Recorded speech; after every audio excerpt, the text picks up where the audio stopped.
Hello students, मैं Sandeep Singh welcome करता हूं आपका मैग्नेट ब्रेन्स हिंदी में, जहां पर मिलता है आपको free education from class 6 to 12th।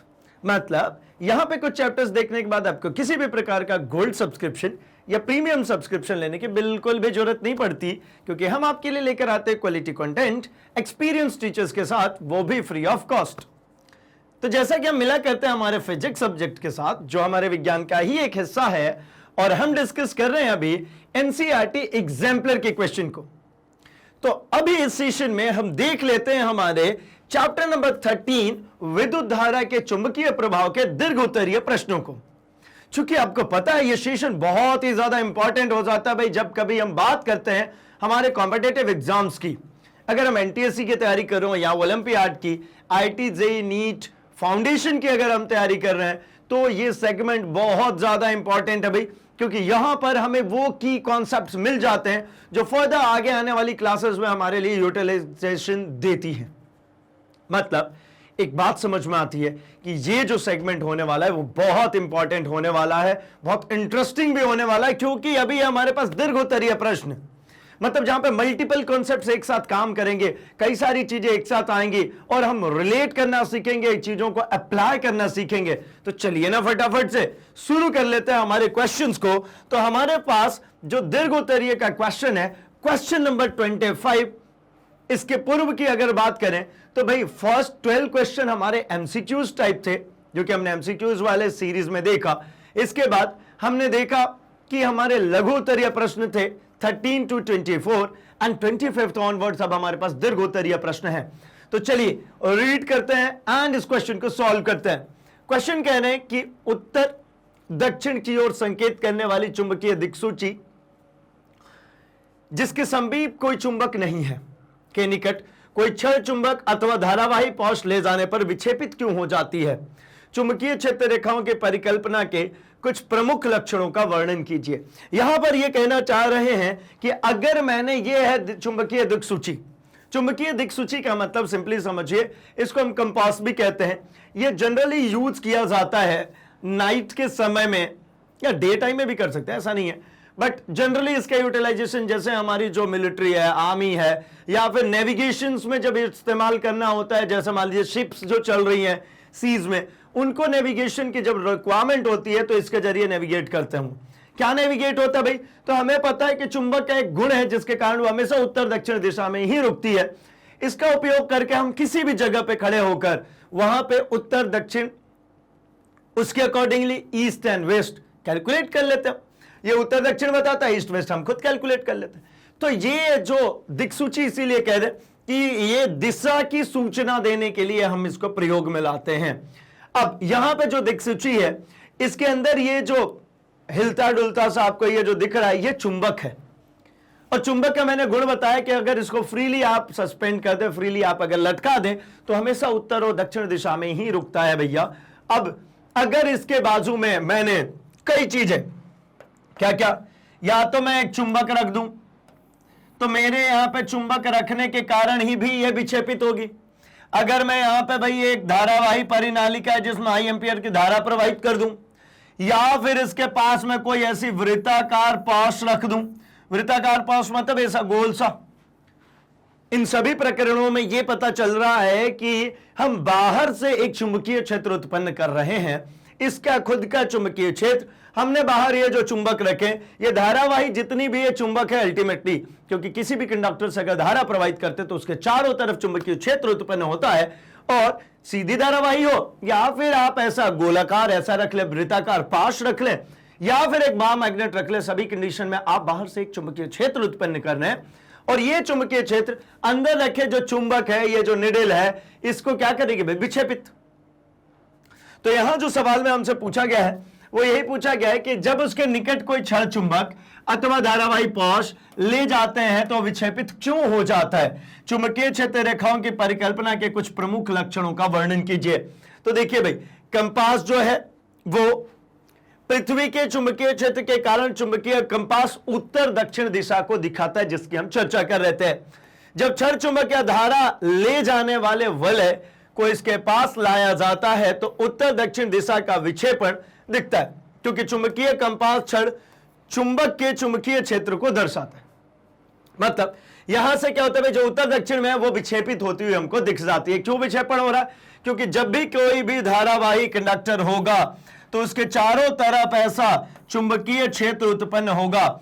इसका चुंबकीय क्षेत्र और ये जो हमारा दिक्सूची है इसका चुंबक, इसका भी तो चुंबकीय क्षेत्र होगा। इन दोनों के चुंबकीय क्षेत्र जब एक जगह पे एक दूसरे के साथ में मिलेंगे तो आपको पता है दो बल रेखा एक दूसरे को कभी काटती नहीं है, तो वो तीसरी दिशा में चली जाएगी। भाई वो कहां चली जाएगी? तीसरी दिशा, मतलब यह डिफ्लेक्ट हो जाएगा। जैसे आप दो चुंबक लीजिए, एक चुंबक को फ्री छोड़ दीजिए, दूसरे चुंबक को उसके पास ले जाइए, तो वो दूसरा वाला जो चुंबक है ना जिसको आपने फ्री छोड़ा हुआ है वो अपने आप या तो घूम के चिपक जाएगा या फिर घूम के वो दूर चला जाएगा।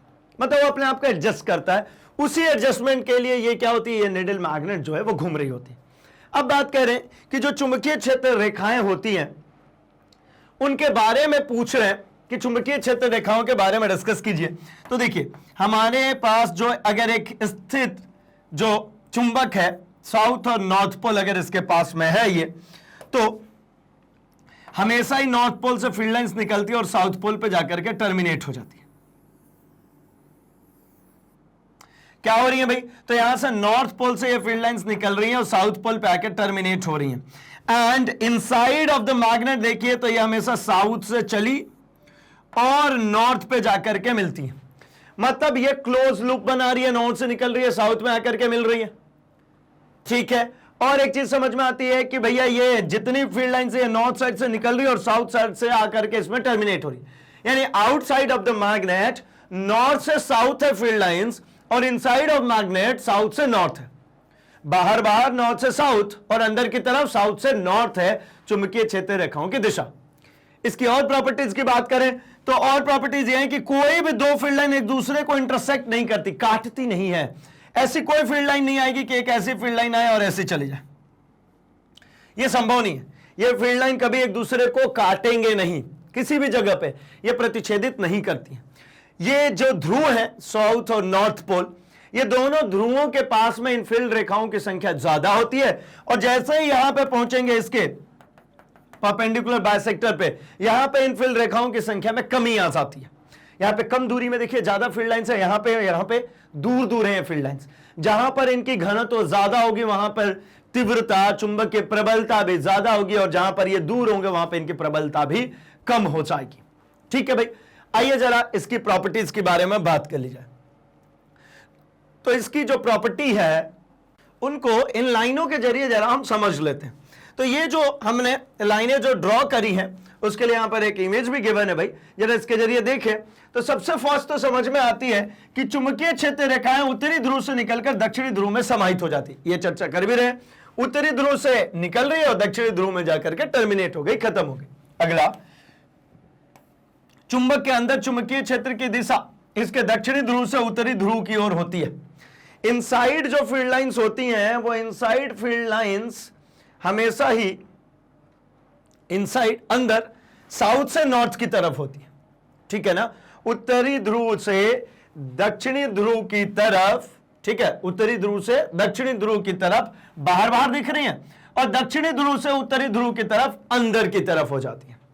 आगे बात करें तो चुंबकीय क्षेत्र रेखाएं बंद वक्र होती है, यह भी चर्चा किया। यह बंद वक्र का क्या तात्पर्य है? बंद वक्र का यह तात्पर्य देखिए, यहां से चलना शुरू के ये बना करके वापस यहां आने की जगह है, क्योंकि बाहर साइड से इसकी डायरेक्शन और इनसाइड इसकी डायरेक्शन एक दूसरे के अपोजिट है।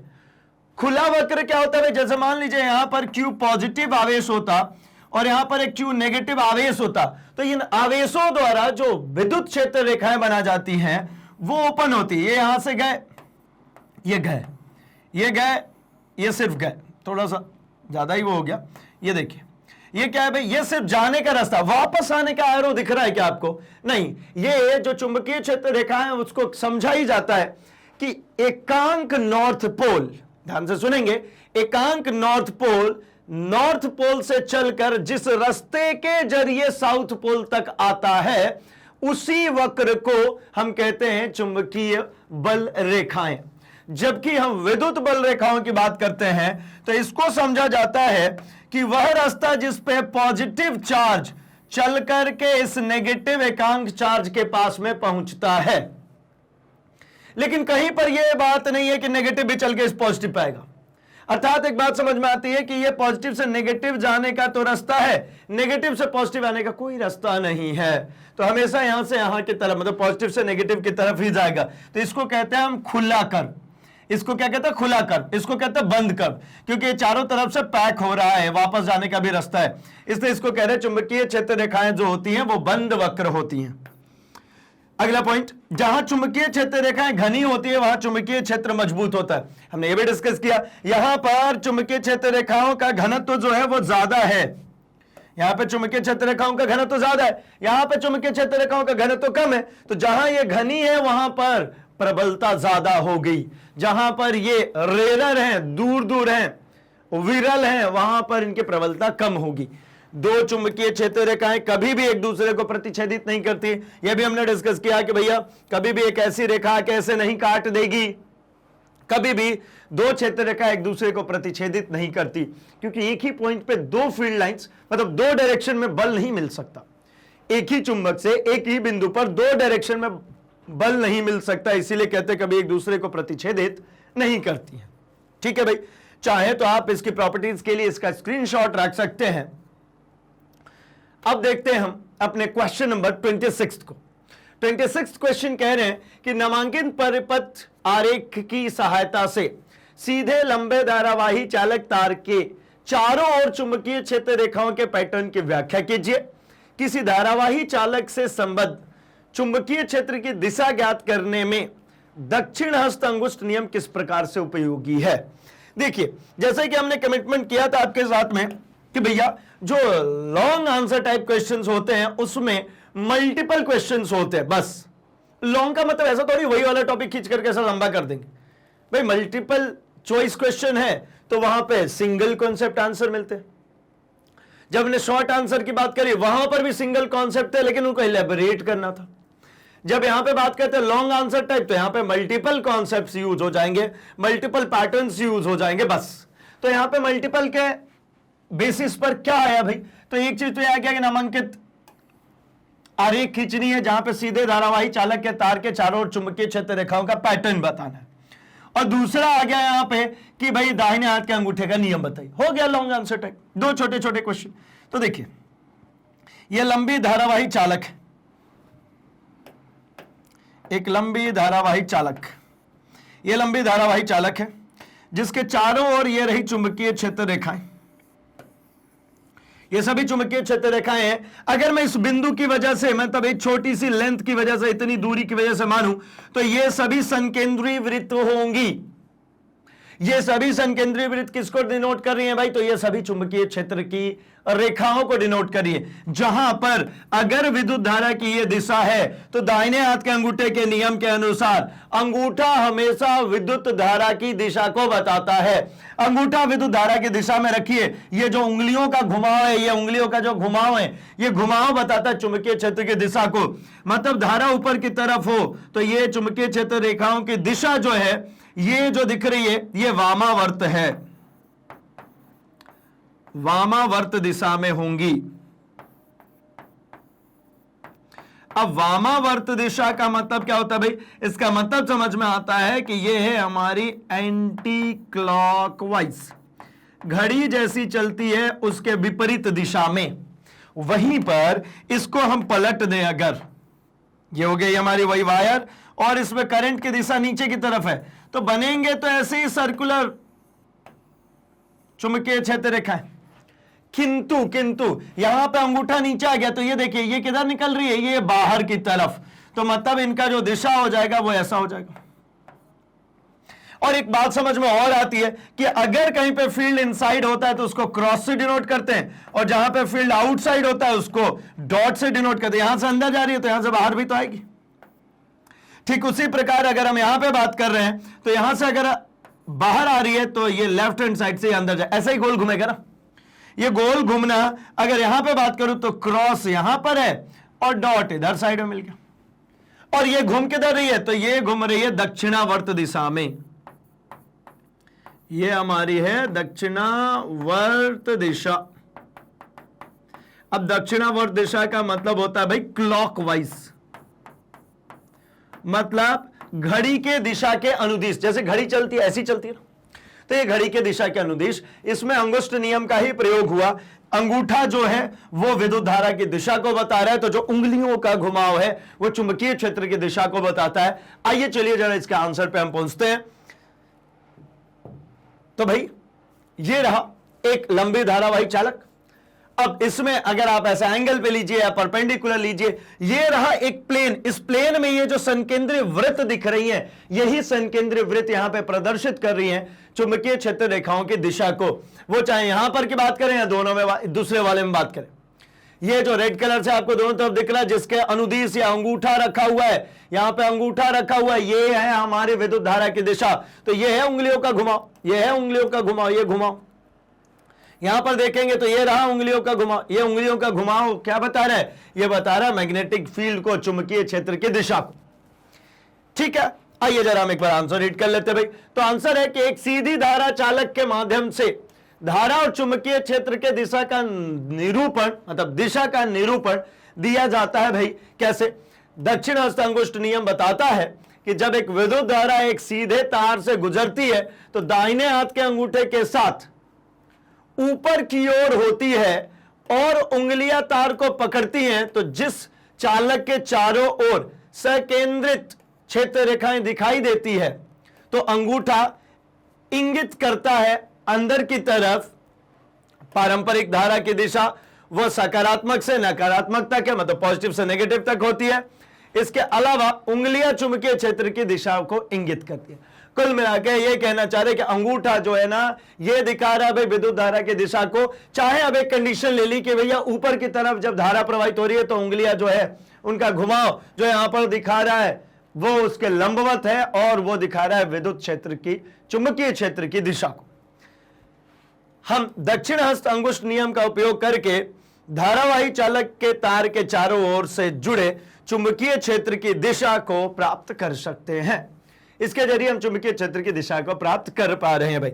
और जो ट्रेडिशनल करंट, जो कन्वेंशनल करंट जो होता है वो हमेशा किधर से किधर होता है भाई? ये पॉजिटिव टर्मिनल होगी, ये नेगेटिव, पॉजिटिव से नेगेटिव की तरफ। तो इसी चीज को कह रहे हैं कि अगर मैं पॉजिटिव से नेगेटिव की तरफ ऐसे अंगूठा को रखता हूं तो यह विद्युत धारा की दिशा को प्रदर्शित कर रहा है अंगूठा। ठीक है भाई, चलिए तो अब देखते हैं हम जरा क्वेश्चन नंबर 27 को। 27वां क्वेश्चन कह रहे हैं किसी वृत्ताकार पाश में प्रवाहित धारा के कारण चुंबकीय क्षेत्र का आरेख खींचिए। ऐसा क्यों है कि इन फेरों की किसी वृत्ताकार कुंडली से किसी बिंदु पर उत्पन्न चुंबकीय क्षेत्र एक फेरे द्वारा उसी बिंदु पर उत्पन्न चुंबकीय क्षेत्र का n गुना होता है?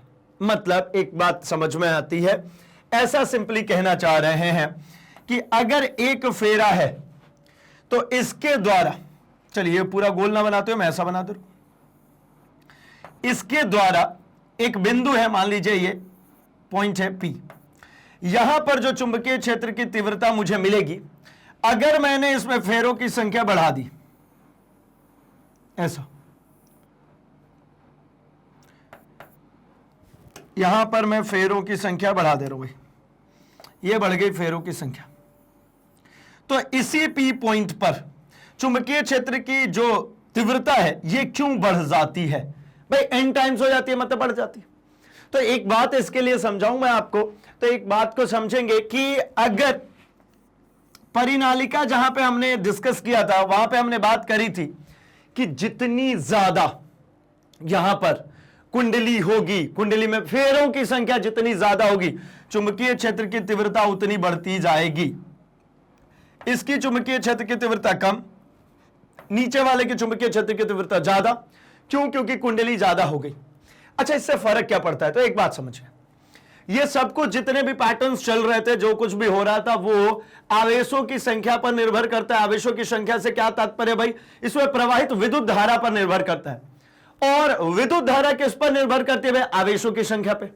ये जो कुछ भी चल रहा है, ठीक है, वो सब कुछ I धारा पर निर्भर करती है। और धारा जो होता है I इक्वल्स टू होता है Q अपॉन T।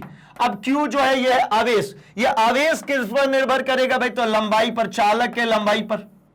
अब ज्यादा लंबाई चालक के कैसे आएंगे? देखिए, इतना छोटा सा तार है, इसको जब मैंने ऐसा लपेटा तो इतने में ही खत्म हो गया। लेकिन ज्यादा लंबे तार को लेना है, इतना लंबे, तो भाई इसको लपेटेंगे तो ये कम से कम इतनी बार लपेटे में आए। और लंबा तार कर दूं, अब भाई तो मैं लंबा वायर नहीं बनाता हूं, मैं इसको और लपेटते जाऊं तो ये ज्यादा तार को रख पाएगा ना, ज्यादा लंबाई रख पाएगा। लंबी परिनालिका मतलब ज्यादा आवेश रख पाएगा, ज्यादा आवेश रख पाएगा मतलब ज्यादा धारा रख पाएगा। इसका मतलब वहां पर जो चुंबकीय क्षेत्र उत्पन्न होगा वो भी ज्यादा हो जाएगा। ठीक है, तो समझ में आया होगा आई थिंक कि भाई जैसे ही हम लंबी परिनालिका का इस्तेमाल करेंगे, फेरों की संख्या इसके अंदर में बढ़ाएंगे, वहां पे हमको चुंबकीय क्षेत्र की जो तीव्रता है, जो बल का मान है, उसमें भी हमको वृद्धि देखने को मिलेगी। ठीक है, आइए जरा आंसर देखें। तो भाई किसी विद्युत धारावाही चालक के कारण उत्पन्न चुंबकीय क्षेत्र उससे दूरी के व्युत्क्रम पर निर्भर करता है। यह बात तो समझ में आती है, जितना इससे दूर होते जाएंगे उतना ज्यादा, ये देखिए लाइनें कैसी होती जा रही है, विरल, मतलब दूरी बढ़ाते जाएंगे यहां से तो हमें चुंबकीय क्षेत्र की तीव्रता भी कम मिलेगी। ठीक है, यहां से पॉजिटिव करंट इधर की तरफ ऐसा होती हुई इस वृत्ताकार पॉज से यहां तक आ रही है। आगे बढ़ते, इसी प्रकार किसी विद्युत धारावाही के पॉज के प्रत्येक बिंदु पर उसके चारों ओर उत्पन्न चुंबकीय क्षेत्र को निरूपित करने वाले संकेंद्रीय वृत्तों की साइज तार से दूर जाने पर निरंतर बड़ा होता जाता है। जो कह रहे थे शुरू में इसमें क्वेश्चन कि वृत्ताकार पॉज में प्रवाहित धारा के कारण चुंबकीय क्षेत्र आरेख खींचिए, तो ये रहा वृत्ताकार पॉज जिसके कारण चुंबकीय क्षेत्र के आरेख खींच रहे हैं। जहां पर आप देखिए यहां पर विद्युत धारा की दिशा क्या होगी, इधर की तरफ, राइट हैंड थंब रूल लगाइए, ऐसा ही जाएगा, बाहर से अंदर की तरफ और अंदर से ऐसे बाहर निकलता हुआ। आप यहां पर विद्युत धारा जा रही है, आई यहां पर लगाइए, तो यहां से इनसाइड और इधर साइड से आउटसाइड, मतलब ये वाला साइड जो है ये क्रॉस और यहां से क्या बनेगा, डॉट। आप यहां ऊपर चलिए, यहां पर क्या होगा भाई, तो यहां पर अंदर की तरफ और यहां पर डॉट और ये क्रॉस। क्रॉस का मतलब होता है इस पेज के अंदर और डॉट का मतलब इस पेज से बाहर। वैसे ही आप जब यहां पर आ रहे हैं तब लगाइए ये इधर अंदर और यहां से बाहर, मतलब अंदर के साइड आप देखिए सभी जगह पे क्या बन रहा है, डॉट, और क्रॉस कहां बन रहा है, ये पूरे बाहरी क्षेत्र में। तो इसके बेसिस पर हमने ये डायग्राम ड्रॉ कर दिया, जहां पर जैसे ही हम इसके करीब थे वहां पे सबसे ज्यादा मैंने फील्ड लाइंस ड्रॉ करी, जैसे जैसे इसे दूरी बढ़ाते चले गए वैसे वैसे यहां पर फील्ड लाइन की संख्या में कमी कर दी, क्योंकि प्रबलता कम होती जाती है, क्योंकि दूरी बढ़ाएंगे, दूरी के व्युत्क्रम पर निर्भर करता है, दूरी बढ़ाएंगे तो वहां पर चुंबकीय क्षेत्र की जो तीव्रता है वो कम होने लगेगी। ठीक है, आगे बढ़ते हैं जरा, और जो दूसरा पोर्शन था इसमें एन नंबर्स के लिए उसकी चर्चा करते हैं। तो यहां पे समझ में आता है कि जो बी है, मतलब चुंबकीय क्षेत्र की जो तीव्रता है वो दो लॉ के डायरेक्टली प्रोपोर्शनल है, एक तो आई के और एक एन के। आई मतलब क्या भाई, विद्युत धारा, जो अभी हमने डिस्कस किया कि अगर विद्युत धारा ज्यादा प्रवाहित करनी है तो ज्यादा आवेश चाहिए, ज्यादा आवेश चाहिए तो लंबी परिनालिका चाहिए, लंबा तार चाहिए, और अगर ये ज्यादा करेंगे तो उसमें फेरों की संख्या बढ़ानी पड़ेगी ना, नंबर ऑफ टर्न्स आप बढ़ाएंगे तभी तो ज्यादा तार आप इस्तेमाल में ला सकते हैं। अब आप ऐसे सीधी धारावाही चालक तो यूज नहीं करेंगे। सीधी धारावाही चालक में आप समझिए क्या दिक्कत होती है, मैं एक इतना छोटा सा टुकड़ा लूं और इसको मैं जब कॉइल में लपेटूं तो इतने में ये खत्म हो जाएगा। अब इतनी ही लंबाई में देखिए मैं कितना बड़ा वायर यूज कर सकता हूं, ये कितना बड़ा तार होगा, जब मैं इसको खोल दूंगा तो ये ऐसा बहुत बड़ा सा तार मिल जाएगा। यानी मैं इतने लंबे तार को इतनी कम जगह में रख सकता हूं, क्या करके भाई, तो उसके ऊपर फेरों जैसी लपेट करके, कुंडलीकृत करके हम इसको रख सकते हैं, इसीलिए यहां पर फेरों का प्रयोग किया जाता है। आगे देखिए, तो मतलब समझ में आता है कि इसमें बहने वाली जो धारा है बी डायरेक्टली प्रोपोर्शनल उसके होगी, और जो फेरों की संख्या होगी उसके भी डायरेक्टली प्रोपोर्शनल, अर्थात एक वृत्ताकार कुंडली जिसमें एन घुमाव होता है, जो उत्पादन किया जाता है वह एन बार उतना बड़ा हो जाता है। आपने जो यहां पे एक बार में उत्पादन किया था, अगर आपने यहां पे 1 2 3 4 कुंडली रख ली, 1 2 3 4, तो ये 4 गुना हो गया। अगर आपने ऐसी 5 कर ली तो 5 गुना, 6 कर ली 6 गुना, 7 में 7 गुना, 8 गुना, 9 गुना, मैं कह रहा हूं एन गुना, एन कुंडली कर ली तो कितना एन गुना हो जाए भाई, तो एन कुंडली कर ली तो एन गुना हो गया, मतलब जितना कि एक मोड़ से उत्पन्न होता है उतने से गुणा कर दीजिए आप जितनी बार कुंडलीकृत कर रहे हैं। ऐसा इसलिए होता है क्योंकि प्रत्येक वृत्ताकार पॉश में धारा की दिशा समान होती है और प्रत्येक मोड़ के कारण क्षेत्र जुड़ता जाता है। आपने एक बार किया, ये देखिए फील्ड लाइन से आ रही है, एक और बार यहां से करेंगे तो इस दूसरे वाले के द्वारा भी इधर ही फील्ड लाइन आएगी, एक और यहीं पे आ गई तो तीसरे वाले कारण भी फील्ड लाइन इधर, चौथे के कारण भी फील्ड लाइन इधर, मतलब ये सभी फील्ड लाइन एक दूसरे के साथ में जुड़ रही है ना। जब दो बल रेखाएं एक ही दिशा में कार्यरत होंगी तो दोनों ऐड ऑन हो जाएंगी। दो लोग बल एक ही दिशा में लगाएंगे, दोनों जुड़ते हैं भाई, तो ये ऐड ऑन होती चली जाएंगी सबके सब। इसलिए n number of field lines अगर, मतलब n नंबर ऑफ टर्न्स अगर उसके अंदर बनाएंगे तो फील्ड लाइंस भी n टाइम्स हो जाएगी। ठीक, चलिए, तो आई होप कि आपको यह समझ में आया है। हम बढ़ते हैं अपने क्वेश्चन नंबर 28 की तरफ। ये कह रहे हैं उस क्रियाकलाप का वर्णन कीजिए जो यह दर्शाता है कि किसी चुंबकीय क्षेत्र में स्थित कोई धारावाही चालक एक बल अनुभव करता है। क्या भाई? जो उसकी लंबाई तथा बाह्य चुंबकीय क्षेत्र के लंबवत होता है। फ्लेमिंग के वामहस्त नियम किसी धारावाही चालक पर लगने वाले बल की दिशा ज्ञात करने में हमारी सहायता किस प्रकार प्रदान करता है, स्पष्ट कीजिए। क्या कहना चाह रहे हैं? अगर हम क्वेश्चन को ध्यानपूर्वक देखें तो कह रहे हैं कि एक क्रियाकलाप का वर्णन कीजिए जो यह दर्शा दे कि चुंबकीय क्षेत्र में, पहले से ही कोई चुंबकीय क्षेत्र है, उसके अंदर कोई धारावाही चालक रख दे। ऐसा, ये एक चुंबकीय क्षेत्र पहले से ही है, ये नॉर्थ पोल और साउथ पोल, तो ये भाई इसके, ये हो गई चुंबकीय क्षेत्र। इसके बीच में मैंने एक धारावाही रख दी, तो धारावाही रखने के लिए मैंने अभी सिखाया कि इसको कुंडलीकृत करना। कुंडलीकृत करने का मतलब क्या भाई? इनको ऐसा फेरों के टर्म्स में रखना, जिसके कारण क्या होगा, ज्यादा से ज्यादा फेरे इसके अंदर आ सकेंगे। ठीक है, धारावाही चालक एक बल अनुभव करता है जो उसकी, अब ये धारावाही जो चालक इसके अंदर रख दिया है, ये एक बल अनुभव कर रहा है जो इसकी लंबाई तथा बाह्य चुंबक के क्षेत्र के लंबवत होता है। मतलब ये जो बल अनुभव कर रहा है, ये बल इसकी लंबाई से भी परपेंडिकुलर है, और जो बाहरी चुंबकीय क्षेत्र है, ये जो बाहरी चुंबकीय क्षेत्र है, इस चुंबकीय क्षेत्र से भी क्या कर रहा है भाई, लंबवत है। फ्लेमिंग के वामहस्त नियम किसी धारावाही चालक पर लगने वाले बल की दिशा ज्ञात करने में हमारी सहायता किस प्रकार करता है। इसके साथ ही इसमें यूज होने वाले फ्लेमिंग के लेफ्ट हैंड रूल का प्रयोग करने के लिए हमसे कहा जा रहा है। ठीक है भाई, आइए चलिए देखते हैं जरा इसके लिए हम। इसका आंसर ये रहा भाई कि चुंबकीय क्षेत्र में रखा गया एक धारा ले जाने वाला चालक एक बल का अनुभव करता है। यदि क्षेत्र और धारा की दिशा परस्पर एक दूसरे के लंबवत है तो चालक पर कार्य करने वाला बल दोनों के लिए लंबवत होगा।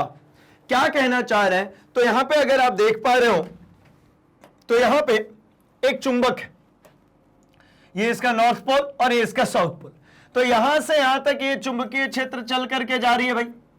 ठीक, अब हमने इसके अंदर में एक कंडक्टर रख दिया, ये चालक है हमारा, ये जो दिख रहा है ये हमारा क्या हो गया, ये चालक हो गया।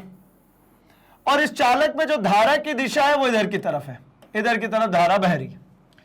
तो एक बात समझते हैं, एक ये परमानेंट मैग्नेटिक फील्ड है, इसके अंदर एक चालक रख दिए, तो इस चालक में अगर इधर की तरफ जा रही है तो राइट हैंड रूल अगर मैं लगाता हूं, यही से देखिए ये राइट हैंड रूल, तो यहां पे फील्ड इनसाइड और इधर आउटसाइड, मतलब यहां पे क्रॉस और यहां पे डॉट। तो इसमें क्या समझ में आता है भाई कि फील्ड लाइंस क्या हो रही है, इधर अंदर जा रही है, उधर साइड से बाहर निकल रही है, ये बाहर निकल रही है और इधर साइड से अंदर जा रही है। अब एक चुंबक, ये एक चुंबक पहले से, कौन सा, ये परमानेंट चुंबक वाला जो रेड से दिख रहा है, और एक चुंबकीय क्षेत्र यहां पे मिल गया, तो ये दोनों चुंबकीय क्षेत्र एक दूसरे के परस्पर कैसे हैं भाई, लंबवत है, क्योंकि ये चालक लंबवत रखा था तो ये फील्ड पूरी लंबवत हो गई। अब अगर ये दोनों फील्ड्स एक दूसरे के लंबवत हैं तो ये जो मैग्नेट्स के दोनों फील्ड लाइंस है ना, दोनों फोर्सेस, अगर एक ही बिंदु पर दो दो डायरेक्शन में आप बल लगाइएगा तो उसके तीसरे दिशा में उस बल का रिजल्ट देखने को मिलता है। ना तो ये इधर जाएगी ना इधर, ये क्या होगी, ऊपर उठ जाएगी। कौन, ये जो चालक है, चालक भैया ये ऊपर उठ गया, चालक इधर ऊपर उठ गया। क्यों चालक ऊपर उठ गया भाई, क्योंकि चालक को मैंने फ्रीली छोड़ा था, तो ये चालक क्या हो गया, चालक के ऊपर जो फाइनल बल लगा उसके कारण ये ऊपर उठा। कारण ऐसा भी समझ सकते हैं, दो चुंबक ले लीजिए, एक चुंबक दूसरे चुंबक के करीब में जैसे ही लाते हैं, आप जिस चुंबक को पकड़ के रखे और एक को फ्रीली छोड़ के रखे, जब आप उस चुंबक के पास ले जाते हैं या तो वो चुंबक घूम के चिपक जाता है या फिर वो चुंबक दूर भाग जाता है। मतलब जो फ्री चुंबक है वो अपने आप को पहले चुंबक के साथ में एडजस्ट करता है।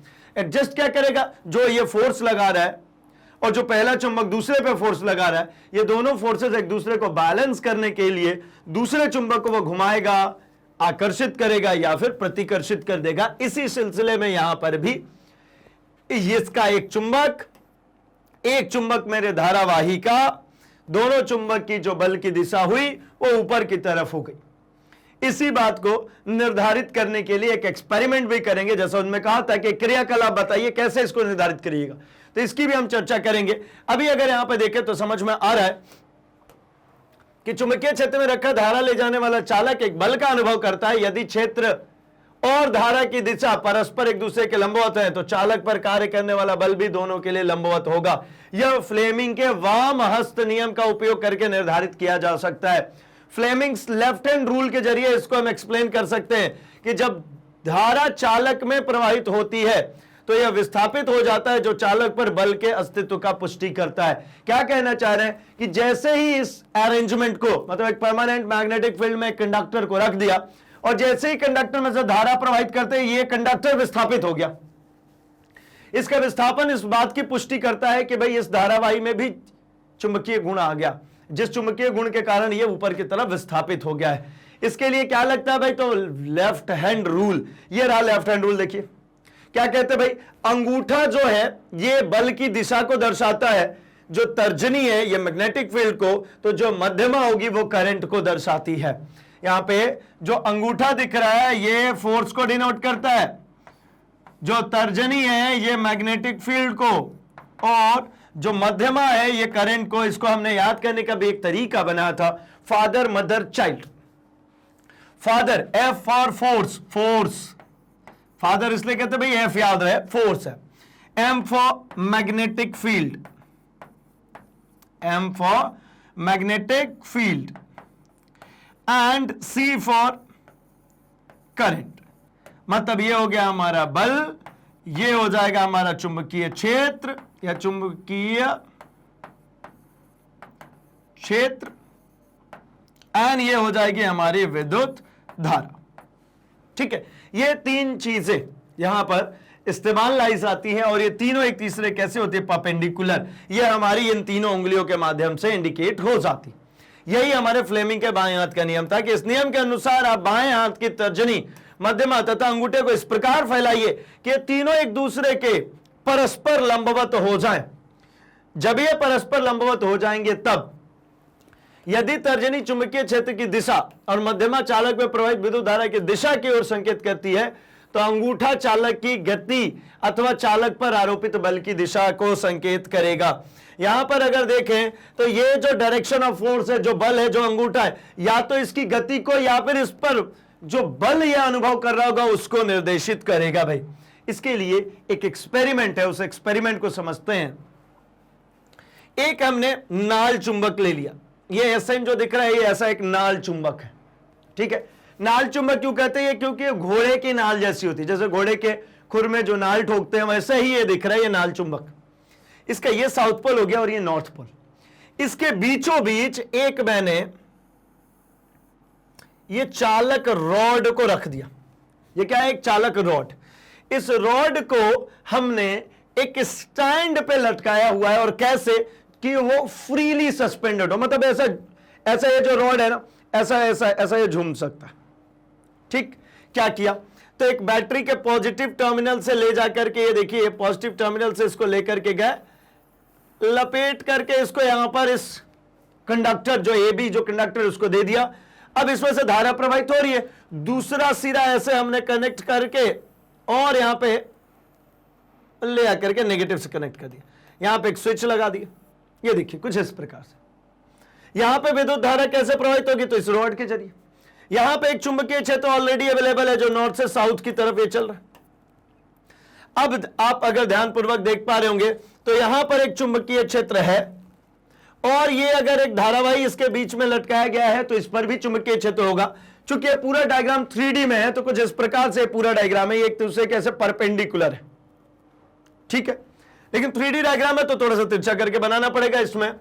तो अगर इसमें जब स्विच को बंद किया जाता है, धारा प्रवाहित करना प्रारंभ कर देंगे, तो इसमें जैसे ही धारा प्रवाहित होगी, यहां पर इस रॉड के परितः राइट हैंड रूल के कारण इधर साइड में अंदर की तरफ और इधर साइड से बाहर की तरफ इसमें से चुंबकीय क्षेत्र उत्पन्न होगा। मतलब ये रॉड भी एक मैग्नेट बन गया और एक यू शेप्ड, घोड़े की नाल की शेप की एक मैग्नेट ऑलरेडी है, हॉर्सशू मैग्नेट, और एक हमारे ये रॉड का मैग्नेटिक फील्ड। दो मैग्नेटिक फील्ड अगर एक ही जगह पे आएंगे तो ये दोनों मैग्नेटिक फील्ड एक फोर्स लगाएंगे और उस फोर्स के कारण ये तो चुंबक जो है ये स्थायी है।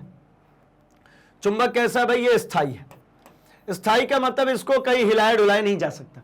लेकिन मैंने क्या बोला था, ये जो मैंने रॉड लगाया था ना, ये रॉड मैंने फ्रीली सस्पेंड किया था, तो ये रॉड ऐसा हिल डुल सकता है। तो क्या होगा भाई, जैसे ही इस पे आएगा ये रॉड हिलना शुरू होगा। हिलेगा मतलब क्या, ये इन दोनों के परपेंडिकुलर दिशा में विस्थापित हो जाएगा, लंबवत दिशा में विस्थापित हो जाएगा। इस एक्सपेरिमेंट के जरिए हम इसको प्रूव कर पाते हैं। जिस क्रियाकलाप की बात करी गई थी क्वेश्चन में, उसको हमने एक्सप्लेन किया भाई। तो क्या है, दो कनेक्टिंग तारों का उपयोग करके एक छोटे से एल्यूमिनियम रॉड को एक स्टैंड के क्षैतिज रूप में निलंबित कर दिया। ये स्टैंड के क्षैतिज रूप में निलंबित कर दिया, रख दिया। निलंबित करना मतलब फ्रीली लटका दिया। एक मजबूत घोड़े के नाल के चुंबक, हॉर्सशू मैग्नेट को इस तरह से रखें कि छड़ दो ध्रुवों के बीच चुंबकीय क्षेत्र के साथ ऊपर की ओर निर्देशित हो। ये दोनों ध्रुवों के साथ में ऊपर की तरफ निर्देशित है।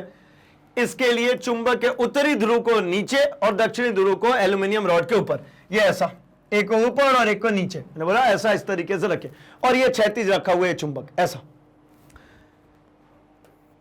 एक बैटरी, एक कुंजी और एक रियोस्टेट के साथ श्रृंखला में एल्यूमिनियम रॉड को कनेक्ट करें। ये एक बैटरी है, एक की है। रियोस्टेट का मतलब होता है कि भाई एक वेरिएबल रेजिस्टेंस जो इसके प्रतिरोधकता को चेंज कर सकता है। उसके साथ जब कनेक्ट कर दिया जाता है तब क्या होता है भाई, ये यहां पर जो रॉड है, ये रॉड उसके परपेंडिकुलर डायरेक्शन में विक्षेपित हो जाता है। ठीक है, क्या होगा, एल्यूमिनियम की छड़ से एक छोर दूसरे छोर मतलब बी से ए के माध्यम से एक करंट पास करने पर घड़ी के बाईं ओर विस्थापित किया गया है।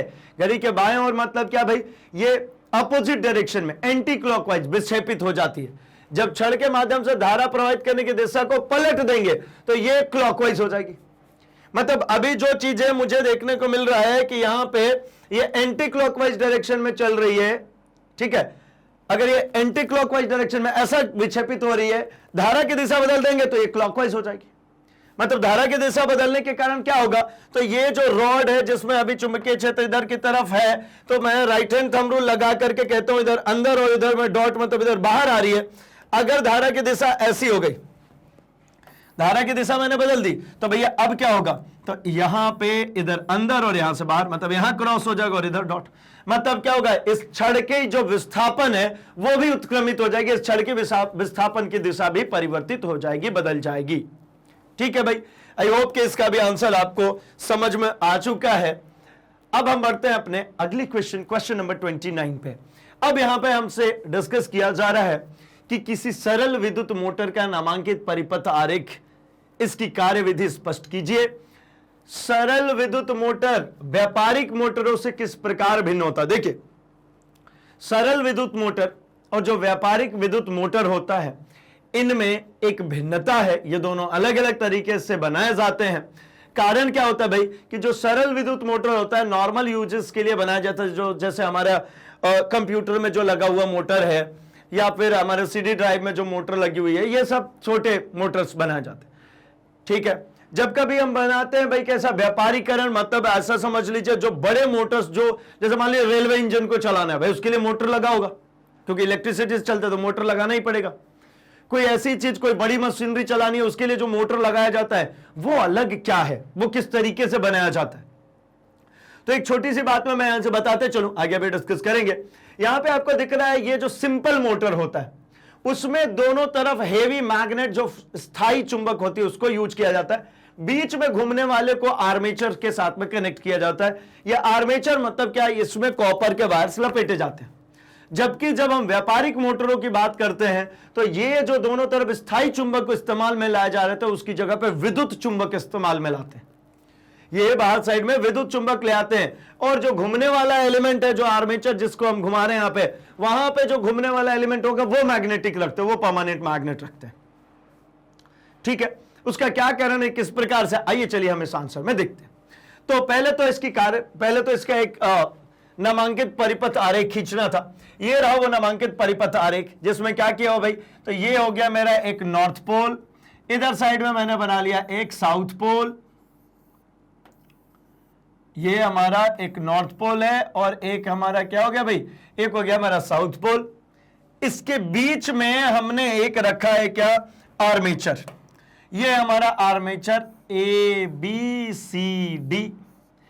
अब इसको यहां पे और ए को यहां पे लेके कनेक्ट किया है, जहां पे यहां पे हमने दो ब्रशेस लगाए, एक B1 और एक B2। ये दो ब्रशेस है, सॉरी एक्स और वाई, दो ब्रशेस कनेक्ट किए, कार्बन ब्रशेस। ये ब्रशेस का काम क्या होता है भाई, तो एक बात समझेंगे कि ये जो दोनों आ रहे हैं वायर, ये दोनों वायर आकर के इस प्लेट में कनेक्टेड रहते हैं। ये प्लेट में यहां पे दो सर्पी जो लगा हुआ है, ये कम्यूटेटर लगे हुए हैं, विभक्त वलय। और सर्पी वलय का यूज करते जब हम एसी की बात करेंगे, ये डीसी है, तो यहां पे हमने क्या लगाया भाई, विभक्त वलय। इन दोनों विभक्त वलयों से क्या कनेक्ट कर दिया, इस वायर को। मतलब इस वलय के साथ में ये वायर पूरा ऐसे घूमता रहेगा। अब वायर तो घूम रहा है, इसको बाहर साइड से अगर मुझे एक फिजिकल कनेक्शन देना होगा, तो मैं उसके लिए यूज करता हूं ये ब्रशेस को। ये ब्रशेस क्या करते हैं भाई, इन कम्यूटेटर्स पे घिस रहे होते हैं। इनको मैंने बाहर से की लगा के और बैटरी से जोड़ दिया।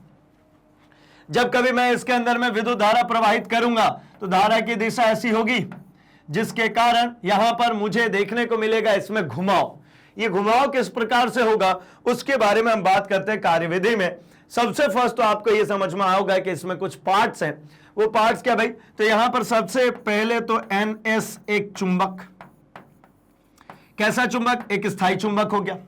यहां पर जो ABCD है, ये क्या है भाई, ये आर्मेचर। आर्मेचर क्या होते हैं भाई, तो ये सॉफ्ट आयरन के कोर पर कॉपर के वायर्स की वाइंडिंग करके बनाई जाती है। तो उस वायर में एक वायर से स्टार्ट हुआ होगा, लपेटते लपेटते एक दूसरा छोर निकला होगा, वही ये दो छोर है। अच्छा, इसके बाद में एक धुरी है ना, और एक्स और वाई जो दिख रहे हैं, ये क्या है, ये कार्बन ब्रश। कार्बन ब्रश का मतलब क्या होता है भाई, इसका मतलब बेसिकली ये है कि कार्बन के ब्रश होने के कारण ये जो कम्यूटेटर है, इसके ऊपर ये घिस रहे होते हैं। अब एक बात समझिए, दो चीजें घिसेंगी तो वहां पे घर्षण उत्पन्न होगा ना। उस घर्षण के कारण इसके चालकता में भी कमी आएगी भाई, इसका वेग में कमी आएगी। अगर वहां पे कार्बन के ब्रशेस हमने यूज कर ली, तो कार्बन कैसा होता है भाई, वो सॉफ्ट होता है। सॉफ्ट होगा तो यहां पे घर्षण भी कम प्रयोग में कर लाएगा। और एक बात समझ में आती है कि ये कार्बन चूंकि चालक होता है, विद्युत का चालक है, तो ये क्या करेगा भाई, कंडक्शन भी कर जाएगा। क्योंकि मुझे अल्टीमेटली इस कम्यूटेटर से विद्युत धारा प्राप्त करनी है, या फिर उस कम्यूटेटर को विद्युत धारा देनी है। जब जनरेटर की बात करेंगे तो उससे विद्युत धारा ले रहे होंगे, और मोटर की बात करें तो इसको विद्युत धारा दे रहे हैं। कुल मिलाकर के एक स्थायी जगह से एक घूमती हुई चीज को करंट देना है, तो हमें उसको घिसना ही पड़ेगा। जैसे आप समझिए, रेलवे में जो वायर्स गए होते हैं और ट्रेन जब नीचे चलती है, तो क्या उसके वायर को ऐसा ऊपर वाले वायर में ऐसे बांध देते हैं, ऐसे ट्विस्ट करके, क्या? तो नहीं। आपने देखा होगा भाई, ये रहा रेलवे का जो वायर गया है, यहां पे एक ऐसी अरेंजमेंट, ये रही हमारी ट्रेन, इसके ऊपर एक इस तरीके का स्टैंड लगा होता है जो इस तार को क्या कर रहा है, घिस रहा है। भाई जरूरी थोड़ी ऐसा बांध देना, इसको घिसते रहने दीजिए। घिसेगा, कॉन्टैक्ट में होगा, करंट इसमें पास होता रहेगा, ये ट्रेन चलती रहेगी। वैसे ही मैंने यहां पे कार्बन ब्रशेस लगाए, क्योंकि ये इसको घिसता रहे और उसको कंडक्शन मिलता रहे। ठीक है, अब जरा हम बात करते हैं क्या चीजें चल रही है कार्यविधि में। तो जब आर्मेचर से विद्युत धारा प्रवाहित होती है, तो आर्मेचर पर चुंबकीय क्षेत्र बल आरोपित होता है। जब इसमें से विद्युत धारा प्रवाहित करेंगे, तो यहां पे आइए चलिए काम करते हैं। ए बी आर्म पे मैं हूं, ए बी जो आर्म है, जो लेफ्ट हैंड पे आर्म है, इसके ऊपर अपन है। यहां पर हम लगाते हैं left hand rule. Fleming's left hand rule का इस्तेमाल होता है विद्युत मोटर में। और जब जनरेटर की बात करेंगे तो राइट हैंड यूज करते हैं। ठीक है, तो भैया ऐसे कंफ्यूज भी नहीं होना, इसलिए मैं आपको एक्सप्लेन करते चल रहा हूं, क्योंकि ये कंपेयर करके जल्दी याद हो जाता है। ठीक है ना। लेफ्ट हैंड रूल का चलिए करते हैं इस्तेमाल। तो लेफ्ट हैंड रूल में कहता है ये फादर, ये मदर, ये चाइल्ड, मतलब ये फोर्स, ये मैग्नेटिक फील्ड और ये करंट। अब एक बात समझिए भाई, यहां पे जो फोर्स है, जो चुंबकीय बल लिखाए हैं वो तो यही है, और मैंने यहां पे करंट की जो दिशा है वो मैं इससे दर्शा देता हूं। इस आम में करंट की दिशा ये हुई ए से बी की तरफ, ठीक है। तो यहां पे करंट मैं यहां पे लिख रहा हूं, करंट जो है वो किधर से किधर चल रहा है भाई, ए से बी की तरफ, सी डी की तरफ, ऐसा चल रहा है करंट। और चुंबकीय बल लिखा है नॉर्थ से साउथ होती है, अपने को पता है। तो अब बाएं हाथ का नियम प्रयोग करें, फादर मदर चाइल्ड। मदर मतलब इसको, अब अंगूठे को मैं अभी समेट लेता हूं, ये दोनों, ये अगर आप देखेंगे तो ये क्या दिख रहा है भाई, ये मैग्नेटिक फील्ड, और ये मेरा क्या है, ये वाली उंगली क्या इसको दर्शा रही है, करंट को। तो ये करंट की दिशा में ए से बी की तरफ रखा और इसको इधर रखा।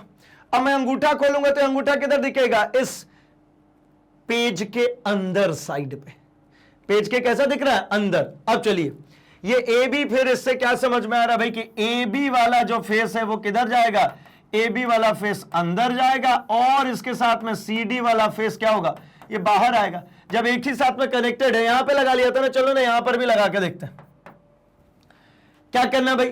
तो यहां पे करंट की दिशा किधर, तो करंट की दिशा देखिए नीचे सी से डी की तरफ, और चुंबकीय क्षेत्र की दिशा किधर, नॉर्थ से साउथ की तरफ। तो यहां पे बल की दिशा किधर, ये देखिए परपेंडिकुलर, मतलब सी डी वाला फेस क्या होगा, बाहर आएगा, और ए बी वाला अंदर। ऐसा अगर कोई चीज है, ये वाला फेस अगर अंदर जा रहा है तो ये वाला फेस देखिए ऑटोमेटिकली क्या होगा, ये बाहर आएगा। तो मतलब एक बात समझ में आती है कि सी डी बाहर आ रहा है और ए बी अंदर जा रहा है, यानी ये बाहर आ गया और ये वाला फेस अंदर चला गया।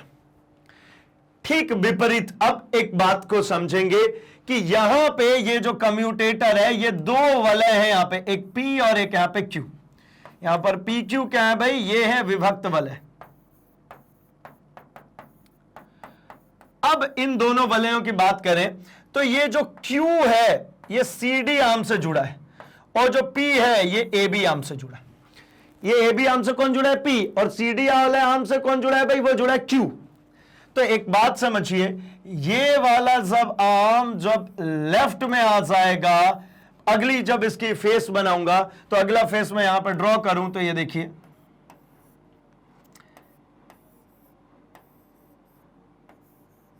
ये जो था ए बी, जब ऐसा था भाई तो ये घूमता हुआ इधर चला गया, ए बी आ गया राइट हैंड साइड में, तो ये हो गया ए बी सी डी। अब ये तो आ गया, लेकिन इन कम्यूटेटरों पे क्या फर्क पड़ा होगा। तो ये जो कम्यूटेटर थे, मैं इसको पूरा ही कलर कर दे रहा हूं, ये जो कम्यूटेटर थे यहां पर, इन दोनों कम्यूटेटरों की बात करें तो अब ये कम्यूटेटरों के स्थान बदल चुकी है, क्योंकि कम्यूटेटर जो ए बी के साथ में जुड़ा था वो कौन था भाई, ये पी था, और इसके साथ में जो जुड़ा था वो कौन था, ये क्यू था। इधर पी था और यहां पे क्यू था। अब अगर हम ब्रशेस की बात करें तो ये ब्रश वाई जो था ये तो फिक्स यहां पे घिस ही रहा था, और ब्रश यहां पर एक्स और ये वाई ये तो घिस ही रहते ना, इसमें थोड़ी कोई चेंजेस आया। अब क्या हुआ भाई, तो पॉजिटिव एक्स के जरिए किसमें चला गया, क्यू में, क्यू के जरिए तो सी डी, डी से सी में, ऐसा मतलब अभी करंट की डायरेक्शन क्या होगी भाई, डी से सी में गए, सी से बी में गए, बी से ए में गए, ऐसे ही जा रहा है ना। ये पलट गया, ये इधर का इधर चला गया, आधा रोटेशन कंप्लीट। तो ये जो है डी सी लेफ्ट में, ए बी राइट में, तो जो भी लेफ्ट में आएगा करंट, तो देखिए ये डीसी करंट है, ये एक्स हमेशा करंट दे रहा है और वाई से हमेशा करंट इधर से बाहर आ रहा है। तो अब भाई ये जो एक्स है ये घिस रहा है किसको, क्यू को। एक्स अब अगर क्यू को घिस रहा है तो मतलब ये डीसी में करंट जा रहा है। अब फिर से वही बात, क्या ये नॉर्थ था, ये साउथ था, यहां से फील्ड लाइंस इधर थी, यहां पे लगाइए वही रूल। तो अभी क्या दिख रहा है, करंट ऊपर की तरफ, चुंबकीय क्षेत्र इधर, तो फील्ड किधर, अंदर। मतलब अब सीडी वाला फेस अंदर जाएगा और एबी वाला फेस बाहर आएगा। जो बाएं साइड में आएगा वो अंदर जाएगा और जो राइट साइड में वो बाहर आएगा। तो क्या कर लेंगे भाई, अब फिर दिख रहा है कि यहां पर सीडी किधर चला गया, अंदर, और एबी किधर आ गया, बाहर। अब ए बी जब ये घूम करके आएगा तो फिर तो ओरिजिनल केस यहीं पे पहुंच गया ना कि पी किसको घिसने लगा, एक्स को, और सी डी वाला जो क्यू था वो किसको घिसने लगा, वाई को। तो मतलब आधा रोटेशन इससे और आधा रोटेशन इससे कंप्लीट हो जाता है। फिर इसका अगला फेस क्या होगा भाई, तो ये घूम करके सी डी लेफ्ट में जैसी आएगा, एक्स जो है वो घिसने लगेगा क्यू को और पी घिसने लगेगा वाई को। ये कम्यूटेटर है ये जो पी क्यू है ये बदल रहा है, ऐसा घूम रहा है, लेकिन जो यहां पर एक्स और वाई है ये परमानेंट है, ये फिक्स है, ये नहीं घूम रहा। ठीक है, तो ये इसकी बेसिकली कार्यविधि हो गई। क्या समझे कि जब आर्मेचर से विद्युत धारा प्रवाहित होता है तो आर्मेचर पर चुंबकीय क्षेत्र में बल आरोपित होता है। चूंकि आर्मेचर के दोनों सिरे ए बी और सी डी में धारा विपरीत देखिए होती है, अतः दोनों ही भुजाओं पर आरोपित बल बराबर किंतु विपरीत दिशा में कार्यरत रहेंगे। इस प्रकार बल युग्म का निर्माण होता है। यहां पर देखिए जितना ए बी बाहर आ रहा है, सी डी उतना ही अंदर जा रहा है। ये एक बल युग्म का क्या कर रहे हैं, निर्माण कर रहे हैं, जिसके कारण ये घूमता है। आगे बढ़ते हैं तो देखिए भाई यहां पर क्या हो रहा है, वही बल युग्म अब क्या काम कर रहा है, आर्मेचर में एक निश्चित दिशा में घूर्णन उत्पन्न करता है। ठीक है, हमने उसकी दिशा भी ज्ञात कर ली। आगे बढ़े तो यहां पर देखिए भाई जो C1 और C2 जो विभक्त बल है, ठीक, यहां पर जो विभक्त बल है ये हमारा C1 और ये विभक्त बल है मान लीजिए C2, आर्मेचर के साथ गति करते हैं। ये C1 C2 जो है आर्मेचर के साथ घूम रहे हैं, जो हमने अभी बनाई थी PQ लिखा था वो बिल्कुल उसी के साथ घूम रहे हैं भाई। तथा प्रत्येक अर्ध घूर्णन के पश्चात इनका संपर्क B1 B2 जो ये ब्रशेस हैं, ये ब्रशेस क्या है भाई, ये B1 है और इस ब्रश का नाम B2 कर लीजिए, ये B1 है और ये B2। प्रत्येक पलटने के बाद ये ब्रशेस जो है ना वो पलट जाते हैं। मतलब अभी के लिए C1 B1 से और C2 B2 से, जब CD लेफ्ट में आ गया था तो किससे भाई, तो CD वाला जो था C2 वो B1 से और AB वाला था जो C1 वो B2 से कनेक्ट हो गया था। तो क्रमशः होता रहता है, जिसके कारण ABCD भुजाओं में धारा की दिशा ज्यों की त्यों बनी रहती है। B1 एवं B2 को कम्यूटेटर या संपर्क ब्रश कहते हैं। इसकी मदद से C1 और C2 द्वारा विद्युत धारा आर्मेचर में प्रवाहित होते रहता है। इन्हीं ब्रशेस के जरिए इसके अंदर हम क्या कर रहे हैं भाई, विद्युत धारा को प्रवाहित कर पा रहे हैं। ठीक है भाई, आई होप कि आपको इसका आंसर पूरी तरीके से समझ में आया, अपन ने पूरी वर्किंग इसकी देख ली है। तो भाई अब बात करते हैं इसके दूसरे वाले पोर्शन पे, व्यावसायिक मोटर की। तो व्यावसायिक मोटर कुछ इस प्रकार से, जो हेवी मोटर्स होती है, जो जैसे बहुत सारी मशीनरीज में जब इस्तेमाल करते हैं, जैसे हमने रेलवे इंजन की बात करी, हम बात कर लेते हैं भाई वो चक्की चलाने के लिए जो यूज करते हैं, वो सभी जगहों पे ये सब व्यावसायिक मोटर, हेवी मोटर है। पानी निकालने के लिए भाई बड़े बड़े मशीन जहां यूज करे जाते हैं। तो व्यावसायिक मोटर एक शक्तिशाली मोटर होता है। इसके निम्न गुणों के कारण यह शक्तिशाली होता है या फिर यह सामान्य मोटर से भिन्न होता है। स्थायी चुंबकों के स्थान पर विद्युत चुंबक का प्रयोग किया जाता है। जो अभी हमने स्थायी चुंबक साउथ और नॉर्थ दोनों साइड में ऐसा बनाया था, इसकी जगह पे यहां पे विद्युत चुंबक उत्पन्न किया जाता है। मतलब इसकी जो ये बाउंड्री देख रहे हैं, ये पूरी बाउंड्री, इस पूरी बाउंड्री पे कॉइलिंग कर दी जाती है। कॉइलिंग करने का मतलब क्या, वहां पे अगर फेरे लपेटेंगे, उसमें विद्युत धारा प्रवाहित करेंगे तो वहां पे क्या होगा भाई, चुंबकीय क्षेत्र उत्पन्न होगा। ये जब इसमें चुंबकीय क्षेत्र उत्पन्न होगा तो उस चुंबकीय क्षेत्र को आप वेरिएट कर पाएंगे, चेंज कर पाएंगे। इसलिए जो व्यावसायिक मोटर होते हैं उनको चारों तरफ से जो चुंबकीय क्षेत्र देना होता है, वहां पर ये नॉर्मल मैग्नेट ना यूज करके क्या यूज करते हैं भाई, विद्युत चुंबक। विद्युत धारावाही कुंडली में फेरों की संख्या अधिक होती है। अब जो कुंडली जो बना रहे हैं उसमें फेरों की संख्या बढ़ा देंगे। फेरों की संख्या बढ़ाने से क्या होता है भाई, तो कुंडली में ज्यादा चुंबकीय क्षेत्र उत्पन्न हो पाता है। नंबर ऑफ टर्न्स जितने ज्यादा उतनी ज्यादा चुंबकीय क्षेत्र उत्पन्न होगी। इसमें एक फायदा यह भी है कि धारा का मान अगर हम बढ़ाते हैं तो चुंबकीय क्षेत्र का मान बढ़ जाता है, तेजी से गमन करे चलेगा भाई मोटर, और धारा का मान कम कर देंगे तो वो धीरे धीरे चलता रहेगा। ठीक है, कुंडली नर्म लोहे के क्रोड पर लपेट करके बनाई जाती है। वह नर्म लोहा क्रोड जिस पर कुंडली को लपेटा जाता है तथा कुंडली दोनों मिलकर आर्मेचर कहलाते हैं। मतलब सॉफ्ट आयरन और उसके ऊपर जो कॉपर की वाइंडिंग की जा रही है, दोनों मिलकर के कहलाता है भाई आर्मेचर, जिसको हम घूमने की बात करें। इससे मोटर की शक्ति में वृद्धि हो जाती। अब कुंडलियों की संख्या बढ़ाते जाएंगे तो ज्यादा पावरफुल मोटर बनता चला जाएगा भाई। ठीक है, चलिए, तो आसान था भाई ये भी क्वेश्चन, है ना, क्योंकि ये ऑलरेडी हमारा देखा हुआ भी था।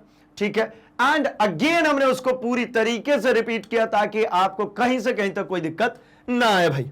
बढ़ते हैं हम जरा अगले क्वेश्चन पे, क्वेश्चन नंबर 30 की। तो ये क्वेश्चन कह रहा है चुंबकीय प्रेरण की परिघटना स्पष्ट कीजिए। मतलब चुंबकीय प्रेरण क्या होता है भाई, साथ में यह दर्शाने के लिए किसी प्रयोग का वर्णन कीजिए कि जब किसी बंद पॉश के गुजरने वाले बाह्य चुंबक क्षेत्र में कमी अथवा वृद्धि की जाती है तो उस पॉश में विद्युत धारा प्रवाहित होती है।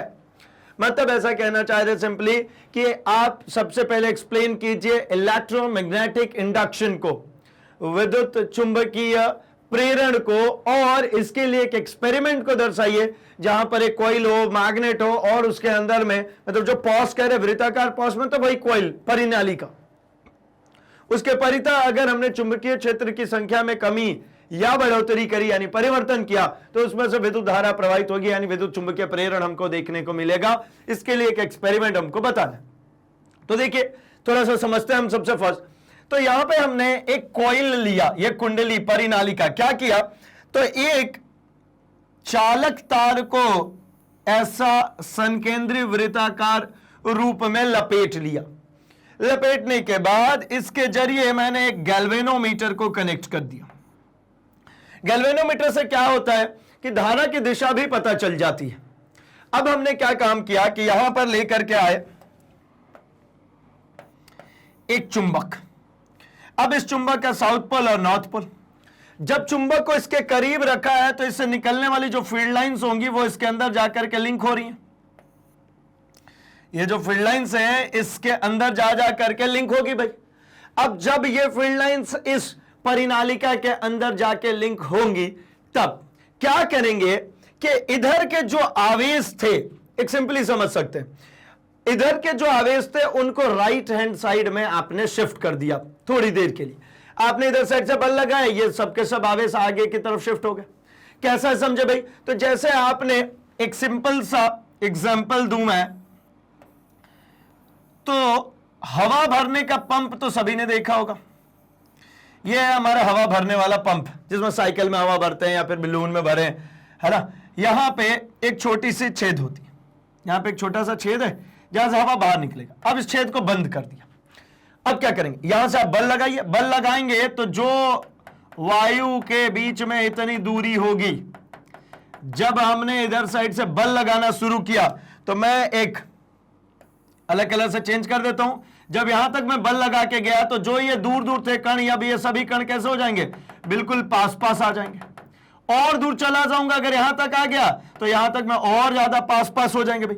मतलब ये जितना ज्यादा अंदर की तरफ जाता जाएगा उतना ज्यादा ये कण जो है वो पास पास आते जाएंगे, मतलब ड्रिफ्ट होते जाएंगे। वैसे ही आप यहां पर समझें, सेम टू सेम यहां पर कि जब ये नॉर्थ पोल ने बल लगाया तो इस कुंडली के जो आवेश थे उनको मैंने, मान लीजिए सिर्फ समझने के लिए, कि इसके आवेश राइट साइड में ड्रिफ्ट हो गए, तो इधर साइड में इलेक्ट्रॉनों की जो संख्या थी वो ज्यादा हो गई। क्यों हो गई? क्योंकि बाहर साइड से बल लगाया तो इधर साइड में इनका जो घनत्व होता है वो घनत्व देखिए ये बढ़ गया।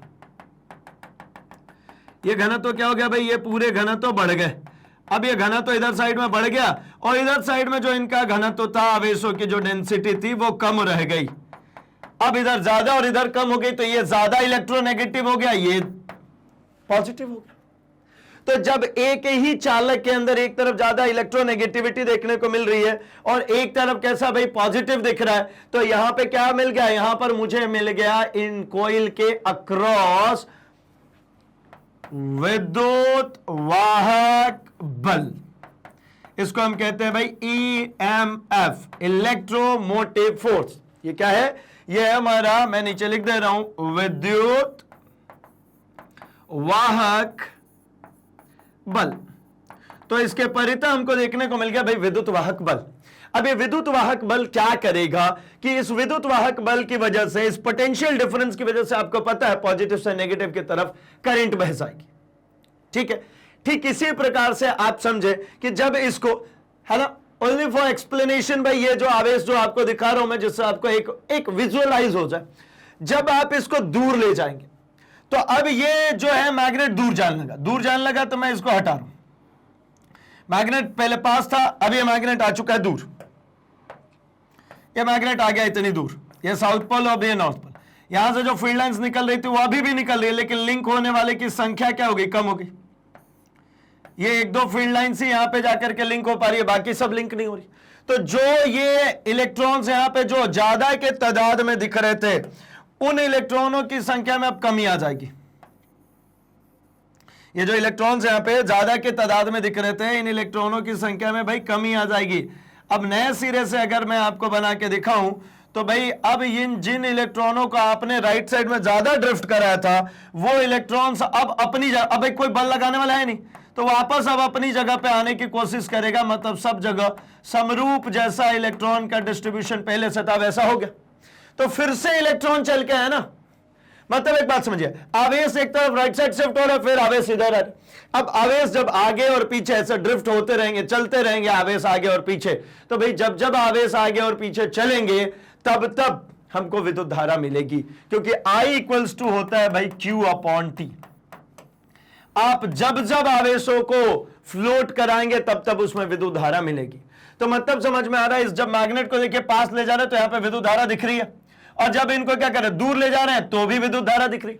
मतलब पास ले जाएंगे तो इन इलेक्ट्रॉनों को आगे की तरफ शिफ्ट कर रहा है उसकी वजह से, और जब ये वापस दूर हट गया तो जो इधर इलेक्ट्रॉनों की डेंसिटी बढ़ी हुई थी वो वापस अपनी जगह पे आ जाएगी, तो फिर से आवेश प्रवाहित हो गए, फिर से धारा मिलेगी। इसी को कहते हैं, इसी पूरी परिघटना को कहते हैं विद्युत चुंबकीय प्रेरण। पूरी परिघटना को विद्युत चुंबकीय प्रेरण कहते हैं भाई। आइए जरा हम एक बार आंसर पे चलते हैं, थोड़ी सी बात करें। तो वह प्रक्रम जिसके द्वारा किसी चालक के परिवर्ती चुंबकीय क्षेत्र के कारण अन्य चालक में प्रेरित धारा उत्पन्न होती है विद्युत चुंबकीय प्रेरण कहलाता है। ये परिवर्ती ही तो है। ये जब चुंबक पास में ले जा रहे हैं तो ज्यादा फील्ड लाइन इसके अंदर इंट्रोड्यूस हो रहा है, जब ये चुंबक दूर ले जा रहे हैं तो इसके अंदर कम फील्ड लाइन से इंट्रोड्यूस होता है। जब इसको पास में रखा था तो ज्यादा चुंबकीय क्षेत्र रेखाएं इसमें लिंक हो रही थी, दूर ले जा रहे हैं तो कम चुंबकीय क्षेत्र रेखाएं हो रही, मतलब परिवर्तन करा रहे। अच्छा एक बात समझिए ना, अगर मैंने इसको यहां ले जाकर रोक दिया तो क्या इसमें धारा बहती रहेगी? नहीं बहेगी। एक बार लेकर के गए, एक बार ऐसा करंट मिल गया, रुक गई। जब दूर ले जाएंगे तो फिर दूसरी दिशा मिलेगी, फिर पास लाएंगे तो फिर से मिलेगी। लेकिन आपने इनके बीच की जो आवर्ती गति है उसको रोक दिया तो इसमें धारा प्रवाहित नहीं होगी। यह धारा प्रवाह का मुख्य कारण है इनके दोनों के बीच में होने वाले फील्ड लाइंस की संख्या में परिवर्तन। इस पे लगने वाले बल की रेखाओं की संख्या में होने वाला परिवर्तन ही इसका कारण है।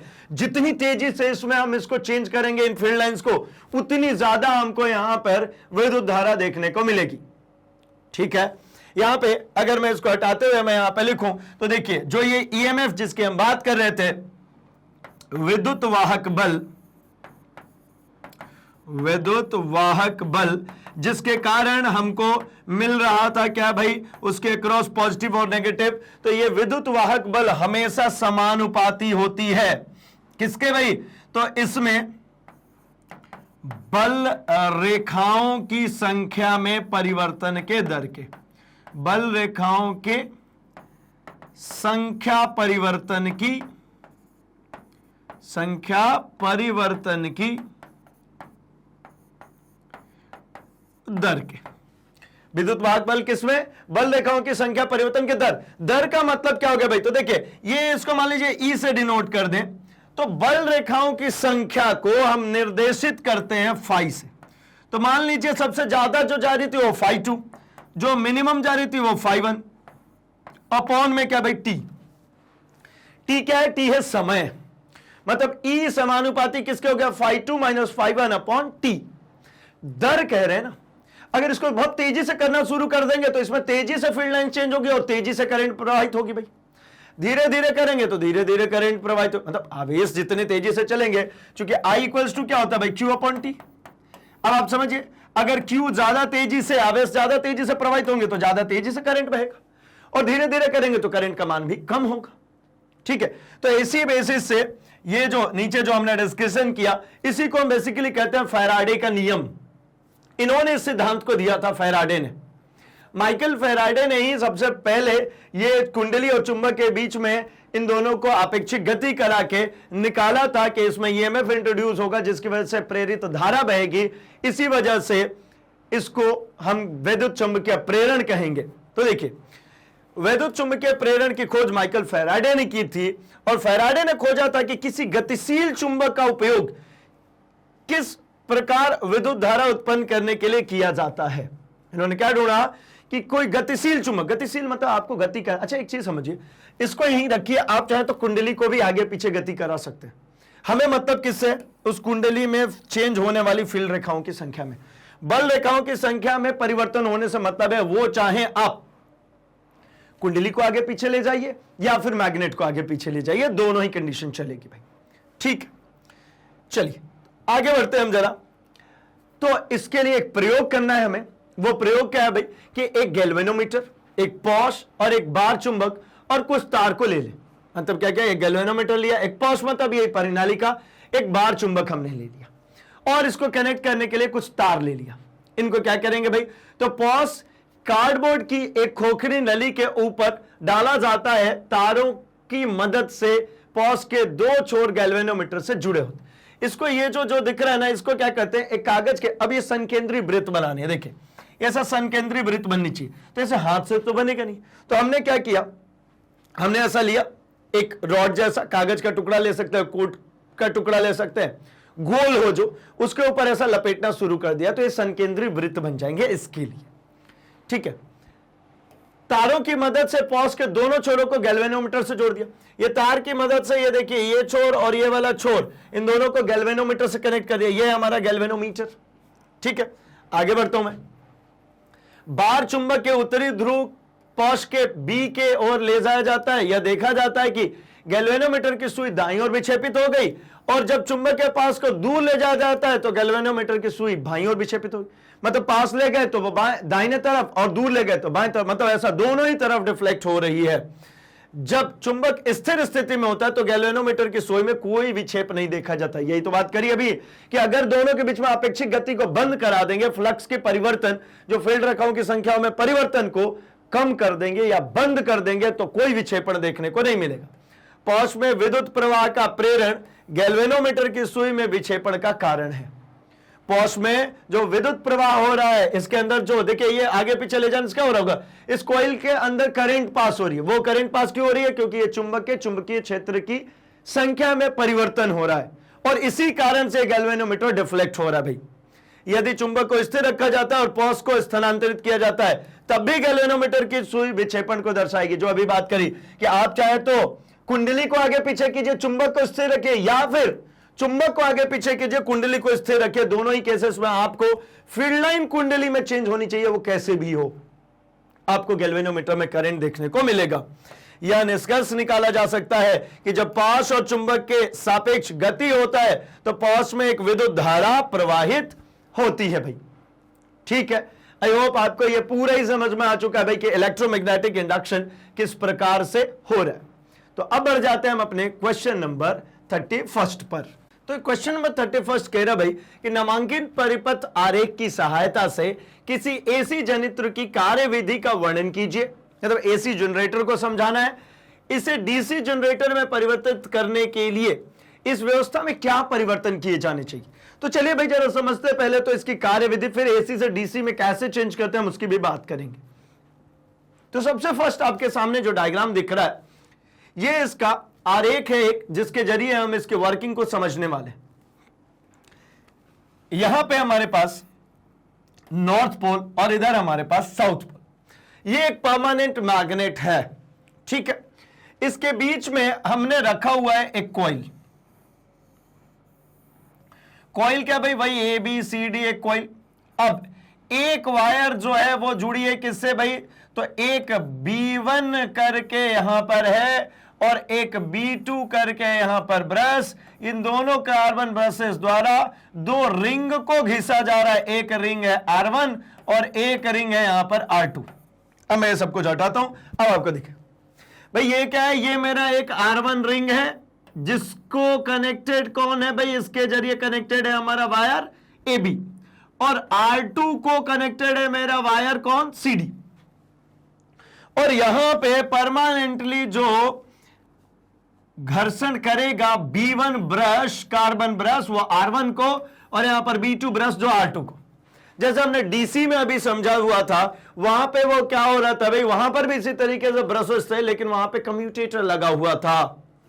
यहां पर दो डेडिकेटेड रिंग हैं। R1 हमेशा AB के साथ में, AB चाहे लेफ्ट में हो चाहे AB राइट में हो, CD चाहे लेफ्ट में हो चाहे राइट में हो, हमेशा वो किससे कनेक्टेड है भाई, R2। अच्छा, R2 हमेशा B2 से और R1 हमेशा B1 से। तो यहां पे नाम से सब कुछ क्लियर होगा। नॉर्थ और साउथ एक मैग्नेट, परमानेंट मैग्नेट। हमारे यहां पर जो दिख रहा है भाई, ABCD ये क्या है भाई? एक आर्मेचर है। आर्मेचर क्या होता है? जो सॉफ्ट आयरन के कोर पे कॉपर के तारों को लपेट करके बनाया जाता है, उसको हम कहते हैं आर्मेचर। तो ये ABCD एक आर्मेचर हो गया। ये हमारा B1 और B2 ब्रसेस है, R1 और R2 वलय है। ये एक आपको जो है दिख रहा है, ये ऐसा ये रॉड सा, ये कहलाता है भाई शाफ्ट, जिसके ऊपर ये कसे होंगे, जिसके कारण वो घूमेंगे। इन सभी को एक गैल्वेनोमीटर से कनेक्ट कर दिया। क्योंकि जनरेटर है, मुझे करंट की डायरेक्शन पता करनी है, मैं यहां पे बैटरी नहीं कनेक्ट करूंगा क्योंकि वो फिर मोटर हो जाएगा। और ये हमारा एक AC जनरेटर है, ठीक है। तो कार्यविधि को थोड़ा समझे तो AC जनरेटर जो होता है बेस्ड होता है हमारे राइट हैंड रूल पे। राइट हैंड थंब रूल अलग था भाई, क्या अंगूठा है ना करंट की डायरेक्शन को दर्शाता है, तो उंगलियां जो है चुंबकीय क्षेत्र को। राइट हैंड रूल जो है वो सिमिलर जो लेफ्ट हैंड रूल था, फोर्स, मैग्नेटिक फील्ड और करंट। यहां पर वही चीज है। अब ये फोर्स जो है उसके कारण अब हम कहेंगे मोशन।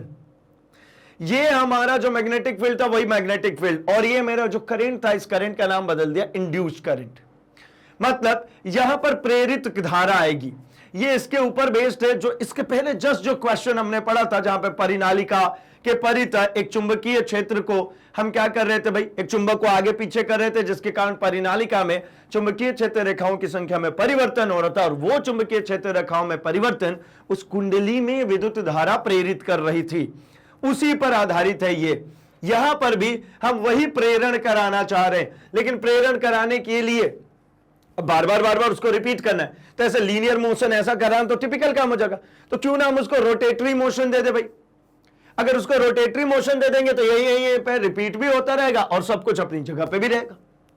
तो इसके लिए हमने साउथ और नॉर्थ दो पोल्स है, मैग्नेट है, परमानेंट मैग्नेट है, इसके बीच में हमने ये रख दिया आर्मेचर। इस आर्मेचर में क्या कराऊंगा मैं, तो इस आर्मेचर में बल रेखाओं की संख्या में कराऊंगा परिवर्तन। अब इस कुंडली में, इस आर्मेचर में बल रेखाओं की संख्या में जब परिवर्तन होगा तो इस कुंडली में प्रेरित विद्युत धारा उत्पन्न हो जाएगी, और वही प्रेरित धारा हमको यहां प्राप्त होगी गैल्वेनोमीटर पे। तो हम कहते हैं कि भाई ये जनरेटर है, इससे हमको करंट मिल रही है। रूल क्या कहता है भाई, तो फिर से याद रख लीजिए वैसे ही, फादर मदर चाइल्ड। क्या? Father mother child. लेकिन कहेंगे नहीं यार इसमें भी आपने ये करा था, इसमें भी यही करा रहे, तो नहीं, मैंने इसमें जो कराया था और इसमें जो करा रहा हूं इसमें थोड़ी डिफरेंस कर देता हूं भाई, क्योंकि होता भी है। फादर की जगह अब कहूंगा मैं मोशन। कारण क्या है कि जब जनरेटर की बात होती थी तो हम क्या करते थे भाई, तो हम देते थे उसको मैग्नेटिक फील्ड पहले से ज्ञात, विद्युत धारा हम उसको देते थे, जिसके कारण उसमें गति आती थी, यांत्रिक ऊर्जा में वो बदल रहा था, तो गति वो आएगी ना, उसमें गति आएगा, वो मेरा आउटपुट है। यहां पर जस्ट उल्टा, यहां पर मैं इसको घुमाऊंगा तो मुझे इसकी दिशा पता होगी, किसकी? मोशन की दिशा। तो ये हो गया मोशन। और मैग्नेटिक फील्ड तो भाई चुंबक रखा, ये पता ही है। ये नहीं पता मुझे, करंट की दिशा नहीं पता। अगर मैं इसको घुमाऊंगा एक फिक्स मैग्नेटिक फील्ड में, ध्यान से सुनेंगे, अगर कुंडली को एक फिक्स मैग्नेटिक फील्ड में मैं अगर घुमाऊंगा तो इस कुंडली में चुंबकीय क्षेत्र रेखाओं की संख्या में होगा परिवर्तन, जिसके कारण इस कुंडली में विद्युत धारा परिवर्तित प्रवाहित होगी। यही है भाई एसी का मेन कॉन्सेप्ट। अब चलिए जरा इसकी वर्किंग को समझें। यहां पर देखेंगे, मैं अगर इस AB में बात करना चाहूं तो देखिए करंट की, सॉरी, यहां पे चुंबकीय क्षेत्र की जो दिशा है वो यही है भाई, नॉर्थ से साउथ पोल। तो ये चुंबकीय क्षेत्र होता है, ये खोल दिया मैंने चुंबकीय क्षेत्र की दिशा में। अब इसको AB वाले आर्म पे हूं, अब AB वाले आर्म को मैं कह रहा हूं कि मैं ले चलूंगा भाई ऊपर, तो करंट की जो दिशा है, ठीक है, AB को क्या कर रहा हूं मैं, ये ऊपर ले आ रहा हूं। ऊपर मतलब ऐसा समझिए, करंट की जो दिशा है वो किधर हो जाएगी, A से B की तरफ। ध्यान से देखिए, ये चुंबकीय क्षेत्र की दिशा बिल्कुल इसी की दिशा में, करंट की दिशा A से B, तो AB किधर आएगा, AB आएगा भैया, ये देखिए AB किधर आ रहा है, बाहर। AB वाला जो सरफेस है ये बाहर आ गया, और CD वाला जो सतह है वो अंदर चला गया। मतलब ये प्लेट कैसे घूमने वाली है, ये AB ऐसा और CD ऐसा। अगला फेस, इसका अगला फेस मैं नीचे प्लॉट कर लूं, तो यहां पर ये जो AB है अब घूमते घूमते एक रोटेट होकर के AB पहुंच गया भैया राइट साइड में, और CD आ गया अब लेफ्ट साइड में। AB गया राइट, CD आ गया लेफ्ट। क्यों भाई? क्योंकि आधा रोटेशन ये ऐसा करके ये कंप्लीट हो जाएगा, ठीक है। आधा रोटेशन हमने क्या करा भाई, आधा रोटेशन हमने ऐसा घुमा के उसका कंप्लीट किया। तो जब आधा रोटेशन हमने कराया था तब तक मुझे ये धारा मिल रही थी। अब अगला, यहां पर है मेरे पास नॉर्थ पोल, यहां पर है मेरे पास साउथ पोल। अब क्या हो रहा है भाई, तो वही मैग्नेटिक फील्ड लाइन जो फिक्स थी वो थोड़ी बदल जाएगी, वो तो सेम ही चलने वाली। लेकिन यहां से एक बात समझेंगे, जो ए बी वाला था ये घिस रहा था हमारे R1 रिंग को, और इससे B1 ब्रश जुड़ा हुआ था। ये मेरा क्या है भाई, B1। और जो इसके अंदर से जो वायर थी, एक कौन सी, CD वाली, तो ये CD वाली वायर आ गई, और CD वाले वायर को R2 रिंग घिस रहा है, और इसके ऊपर जो काम कर रहा है ब्रश वो है B2। अब इसको मैं गैल्वेनोमीटर में कनेक्ट कर दूं तो अब आप क्या प्राप्त करेंगे। अब फिर से देखिए, ये घूम कैसे रहा, ऐसा घूम रहा है। अब CD अगर लेफ्ट में आ गया तो फिर से भाई right hand rule, right hand rule क्या कहता है भाई, कि अगर मैं CD को किधर की तरफ लेके चल रहा हूं भाई, अब CD आएगा बाहर, AB जाएगा अंदर। CD अगर अब बाहर आ रहा है, सॉरी CD जो है ये अगर बाहर ऊपर की तरफ आ रहा है, AB अगर अब अंदर की तरफ जा रहा है, तो इस केस में आपको क्या मिलेगा, करंट जो है CD में अंदर की तरफ, देखिए ये CD बाहर आ रहा है, AB जो है वो अंदर जा रहा है। CD के पे मैं हूं, ये मैग्नेटिक फील्ड की दिशा को बता रहा है, ये उंगली जो बता रही है करंट को, तो ये क्या हो रहा है भाई, CD बाहर की तरफ, CD बाहर AB अंदर, तो करंट की ये रही दिशा। अब देखिए ये R1 से होकर के B1 में आएगा, B1 से इसमें आएगा, इसमें आएगा, ये इधर राइट हैंडेड साइड करंट होता हुआ इसमें जाएगा, ये R2 में जाएगा, और ये CD में कंप्लीट हो जाएगा। किंतु अगर ऊपर वाले कंडीशन में देखिए, तो ये A से B, C, D में आया, D से किस में आया, ये B2 में आया, ये देखिए ये डायरेक्शन ये रही। आपको दिख रहा होगा कि जब AB लेफ्ट में आया था तो करंट जो है ये कैसी चल रही थी, ये करंट क्लॉकवाइज है, और जब AB राइट में गया तो ये करंट कैसी हो गई, ये देखिए यहां पे एंटी क्लॉकवाइज, ये करंट कैसा बह रहा है, एंटी क्लॉकवाइज। मतलब इस गैल्वेनोमीटर में यहां पे करंट की दिशा इधर, और यहां पे करंट की दिशा इधर, ये करंट की दिशा इधर। मतलब समझ में आ गया होगा कि भाई ये क्या है, ये ऑल्टर हो रही है, चेंज हो रही है, परिवर्तित हो रही है, इसीलिए इसको हम कहते हैं प्रत्यावर्ती धारा। ठीक है, इसको प्रत्यावर्ती धारा क्यों कहा जाता है, क्योंकि ये चेंज हो रही है हर बार। अब एक बात को समझेंगे, मान लीजिए यहां से जो ये प्लेट यहां पर रखी है, ये धीरे धीरे इसके लंबवत ऐसे आती जाएगी, आती जाएगी, आती जाएगी, लंबवत होगी, ऐसे होकर के ऐसा हो जाएगी। तो मतलब समझेंगे, सबसे पहले ये जो धारा जो परिवर्तित जो होगी ये 0 पर थी, जैसे जैसे ये फील्ड रेखाओं की संख्या के लंबवत होती जाएगी, ऐसा देखिए, ऐसा मैंने प्लेट रखा है तो इसमें से कुछ करंट पास होगा क्या, कुछ नहीं। आप तो एक चीज इमेजिन कीजिए, अगर आप कर पाए, देखिए यहां पे हमने रख दिया कूलर, इस कूलर से आने दीजिए हवा, और यहां रख लीजिए एक थर्माकोल की शीट। ये कूलर से सामने हवा आ रही है, मैं ऐसा थर्माकोल की शीट लिया, बिल्कुल ऐसे सामने थर्माकोल की शीट रखूंगा तो कूलर की पूरी हवा रोकेगा। अब इस थर्माकोल की शीट को ऐसा घुमाना शुरू कर दिया और ऐसे ले आ दिया, मतलब थर्माकोल की शीट ऐसी आ गई। अब ऐसी आ रही तो कूलर की हवा ऐसे ऐसे पास हो गई, मेरे को थर्माकोल की शीट पे कोई प्रेशर फील नहीं हो रहा। फिर थर्माकोल की शीट धीरे धीरे ऐसा करना शुरू किया तो मेरे को क्या होगा भाई, बहुत ज्यादा हवा का दबाव इस पे महसूस होगा। वैसे इस कुंडली को समझिए, उसी थर्माकोल की शीट के जैसे समझिए, ये जो चुंबकीय क्षेत्र रेखाएं हैं यहां पे रखिए, जब ऐसे इसमें से कुछ भी फील्ड लाइंस नहीं जा रही है, कोई दिक्कत नहीं है, ये कितना है मान 0। जैसे जैसे ये ऐसा बढ़ना शुरू करेगी, ये धीरे धीरे बढ़ रही है 90 डिग्री। ये जिस रेशियो में देखिए यहां पे हाथ बढ़ेगा, उसी रेशियो में यहां पे ये वैल्यू बढ़ेगी। ये कहा गया 90 डिग्री मतलब मैक्सिमम। अब क्या होगा, ये धीरे धीरे धीरे आधा रोटेशन और कंप्लीट करेगी, तो ये धीरे धीरे धीरे धीरे धीरे धीरे आधा रोटेशन और कंप्लीट करके पहुंच गए 0 पे। यहां से शुरू हुए थे 0 से, ये धीरे धीरे धीरे धीरे इसमें फील्ड लाइन की संख्या बढ़ती गई, अधिकतम बढ़ गई, अधिकतम बढ़ गई, मतलब ये रहा अधिकतम। फिर अब क्या होने लगा, धीरे धीरे कम होने लगी, तो ये धीरे धीरे कम होके आगे। अब हाथ तो ऐसा हो गया उल्टा, अब ये हाथ ऐसा घूमेगा, अब ये वाला हाथ ऐसा घूमेगा, मतलब क्या, ये नेगेटिव डायरेक्शन में चली गई ना। तो देखिए अब फिर से ये बढ़ रही है, बढ़ने का कारण ये इधर बढ़ गया। ध्यान से देखिए, ये चिकने वाले सतह की मैं बात करूं, ये अभी ऊपर दिख रहा है, तो अभी ये जो डार्कर साइड है, ये वाला साइड नॉर्थ के साइड है, और ये चिकना साइड साउथ के साइड है, तो ये अधिकतम हुआ। ये वापस ऐसा आ गया, तो अब देखिए ना, डार्क साइड बाहर आ गया, चिकना साइड अंदर चला गया। अब चिकना वाला साइड नॉर्थ के साइड आ रहा है ना, तो मतलब ये किधर चली गई, ये उल्टे दिशा में अधिकतम हो गई। जब ऐसा हो गया तो ये उल्टे दिशा में अधिकतम, और फिर ये ऐसा आके बिल्कुल फ्रंट में आ जाएंगे, मतलब चिकना वाला फिर से सामने आ जाएगा, तो फिर से ये धीरे धीरे धीरे धीरे कम होकर के यहां आ गई, फिर अगली रोटेशन ऐसे ही फिर कम होगी। मतलब कुल मिलाकर के समझ में आता है कि ये इसी तरीके से ऊपर नीचे चलती जाएगी, इसीलिए इसको कहते हैं हम ऑल्टरनेटिंग करंट, एसी करंट। ये क्या हो रही है, पॉजिटिव और नेगेटिव दोनों फेसेस बना रही है। तो ये है इसका कंप्लीट एक्सप्लेनेशन इसके वर्किंग की। ठीक है भाई, इस चीज को हमने यहां पर भी देखा, इस चीज को हम लोगों ने हमारे कंसेप्ट वीडियो के अंदर में भी देखा हुआ है, हमने इसको वन शॉट रिवीजन में भी देखा है, ये कई बार आ चुका है, हमको पूरा एक एक बिंदु इसका क्लियर हो चुका है भाई। मैंने यहां पे आपको ग्राफ और इंट्रोड्यूस कर दिया जिससे आपको अल्टरनेटिंग करंट समझ में आ जाए। ठीक है भाई, देखते जरा। तो यहां क्या कह रहे हैं कार्यविधि में, जब आर्मेचर कुंडली एबीसीडी को दक्षिणावर्त दिशा में घुमाया जाता है, मतलब क्लॉकवाइज घुमाया जाता है, ऐसा क्लॉकवाइज घुमाया जाता है, तो विद्युत चुंबकीय प्रेरण के कारण विद्युत धारा प्रेरित हो जाती है। इसमें विद्युत चुंबकीय प्रेरण होना, ये मैग्नेटिक फील्ड लाइंस, और ये कुंडली के अंदर से जब पास करेगी तो विद्युत चुंबकीय प्रेरण के कारण उसमें प्रेरित धारा उत्पन्न होगी। धारा की दिशा फ्लेमिंग के दाहिने हाथ के नियम से ज्ञात की जाती है। अभी हमने सब राइट हैंड रूल लगा करके किया।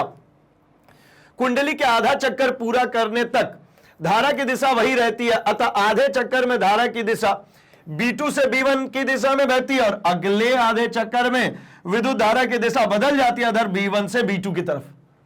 मतलब एक में आपको क्या दिख रहा है भाई, B2 से B1, इस केस में क्या दिखा, B2 से B1, और इस केस में आपको क्या दिख रहा है, ये B1 से B2।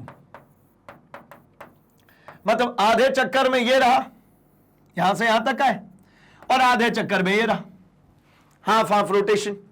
ठीक है, इस प्रकार परिपथ में प्रत्यावर्ती धारा प्रवाहित होते रहती है।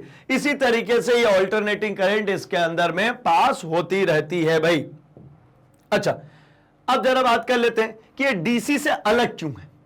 तो ये डीसी से अलग होने का मुख्य कारण है कि यहां पर जो ये यूज किया गया है सर्पी बल है। अगर इसको डीसी बनाना होता तो यही सेम चीज, सब कुछ सेम, हम यहां पे विभक्त बल इस्तेमाल में लाते। यहां पे हम क्या ले आएंगे भाई, ये हमारा नॉर्थ और ये हमारा साउथ, यहां पे हम जो इस्तेमाल में लेकर के आते हैं वो लेकर के आते हैं विभक्त बल है।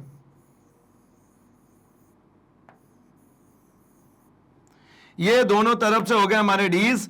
इन दोनों को जो ब्रश जो घिस रही होती है, एक इधर में ब्रश और एक इधर में, यहां पर इन दोनों डीज की बात करें तो ये हमारा भाई मान लीजिए ये D1 है और ये हमारा हो जाता है D2।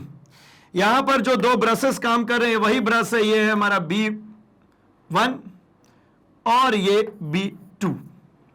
ठीक है, अब एक काम करते हैं, इसके भी नेमिंग चेंज कर देते हैं, इसको लिख लेते हैं B2, इसको लिख लेते हैं B1, इसी तरीके से थोड़ा सा दिख जाए। अब इसको कनेक्ट कर दिया जाता है, तो ये क्या हो गया भाई, ये हमेशा हमेशा के लिए फिक्स हो गया। ठीक है, अच्छा डीसी जनरेटर की बात हो रही है तो इसको भी हटाता हूं मैं।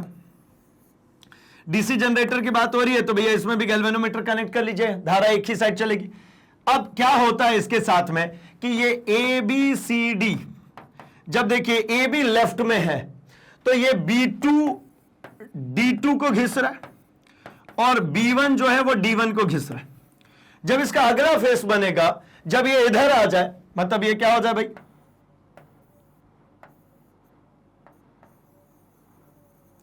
ये हमारा आधा रिंग ये हो गया, आधा रिंग ये हो गया। इस केस में अगर हम बात करते हैं तो यहां पर हम पाते हैं कि ये वही हमारा नॉर्थ और साउथ पोल, ये वही आर्मेचर, इस आर्मेचर के अंदर में ये अब हमारा जो है AB वो राइट में चला गया, मतलब ABCD। तो CD के साथ में D1 जुड़ा हुआ था परमानेंटली, तो CD के साथ में वही जोड़ देता हूं मैं, क्या है यहां पे भाई, ये है मेरा D1, ये है मेरा D2।